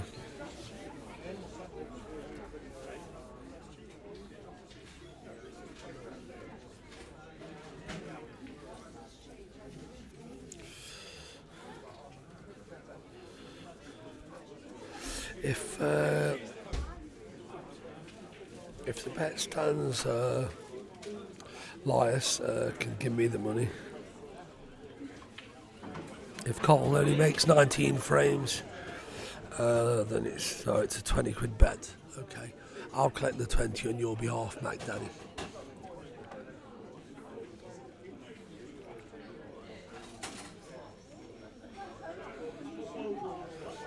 Great job. Cheers, Jamie Faye. What have I done that's so good now? Great job, Reggie. Oh, the commentary. Thanks very much. Where's my mate, James Humphreys? Jenks gone.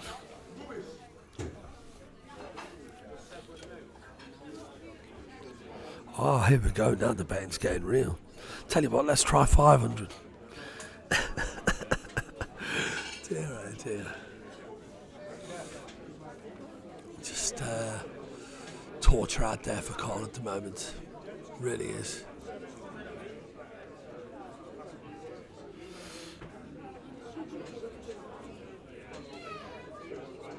Well, I'm in the club, and the guy you're betting with is in the club. He's part of the club and helped me set the. He helped. Well, I say he helped. He set the stream up, so he's certainly here. Mac Daddy, if you want me to take care of the 100, if should Karl get to 20. Cheers, Jerry. Thanks very much. Okay, just going to give a big shout out while we're waiting here for Clint to play the shot to Julie Langford. Afternoon, Julie. Hope you're watching, enjoying the action and the commentary.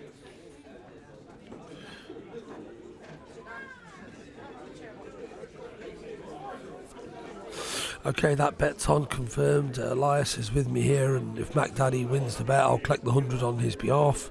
And likewise, if he doesn't, Mac Daddy, you need to transfer me 100.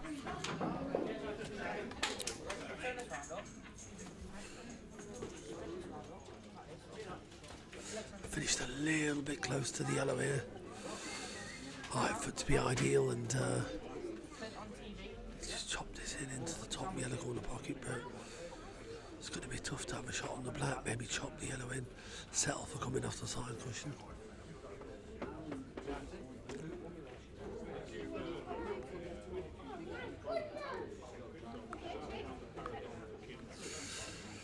Looking at this, if it's cut the yellow in, maybe have to play the black down the rail off the cushion at the same time as hitting the red, but he's missed the yellow. Oh, he's coming back round, so he had enough angle to get back round, fair enough. Avoided the reds and came back round but missed the pot, so Karl O'Donoghue definitely needs to win this frame and kick on and try and put 2 or 3 together to give us a real spectacle, something to be anticipating, to look forward to in the last stages. At the moment it's getting away from him. We all know how capable as a player Karl is and what he's got in the locker. Something needs to change, something needs to happen.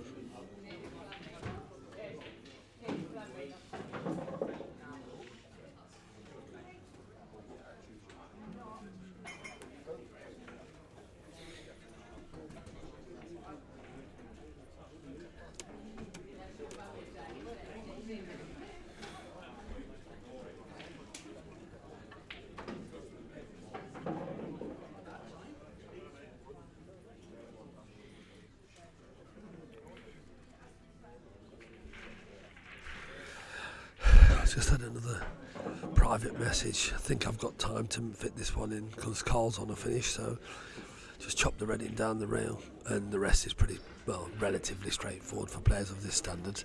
Just want to make a big shout out for somebody who's been, I swiped his feet, but he's okay, just about okay.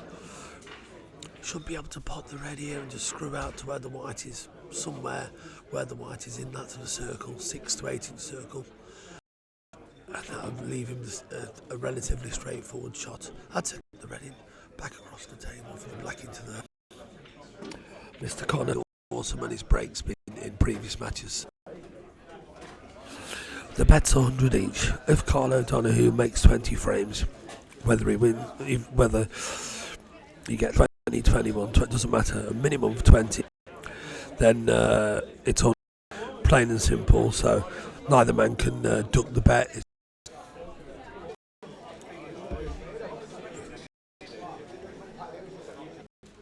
No stinging going on here, Mark Bailey. No rats neither, for that mention.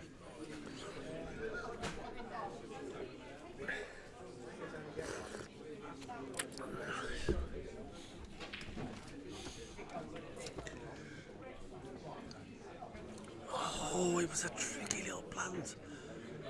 It hasn't come off. Ouch, frustration from Clint there, walks back to the corner. Saw him there at the top of his screen, the cue sort of out front, the little stroll back to the chair. Missed the trick there, maybe he's thinking makes that plant, and that's another one for sure. Look at the balls.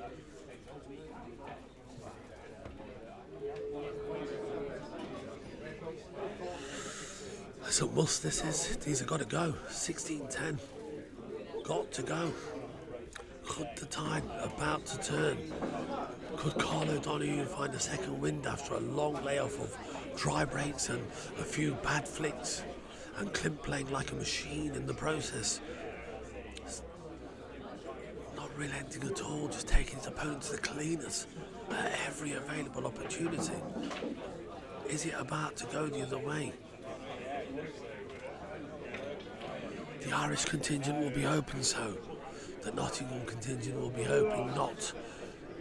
Let's wait and see what happens, but I kind of get the feeling at some point there's going to be a resurgence from Karl. I've seen it before when he played Simon Fitzsimmons at Savannah's.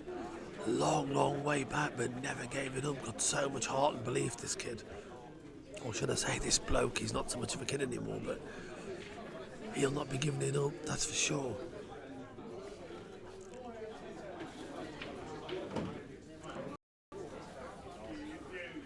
Yeah, that's okay, it's alright. You can flick out here. Bit of misty yellow on the left hand side, back to anywhere in my ball. Oh, I can pot this off the yellow though. Still possible. Off the yellow here we got away with that, but can't afford to keep trusting to look like that with poor position break queuing. Simple black yellows in there, look. It's I just pointed at him as he looked at me there as if to say, tut, tut, tut, Karl. The bottle of Budweiser's have come out now. He's sick of the water. I think he needs to have a few beers. He's doing a Craig Lake and I'm tired of drinking water all afternoon. I need a couple of beers just to, I don't know, take the edge off, whatever it might be. So the Budweisers are going down over here. Karl O'Donoghue having a little joke and a laugh to his three friends that have travelled left here.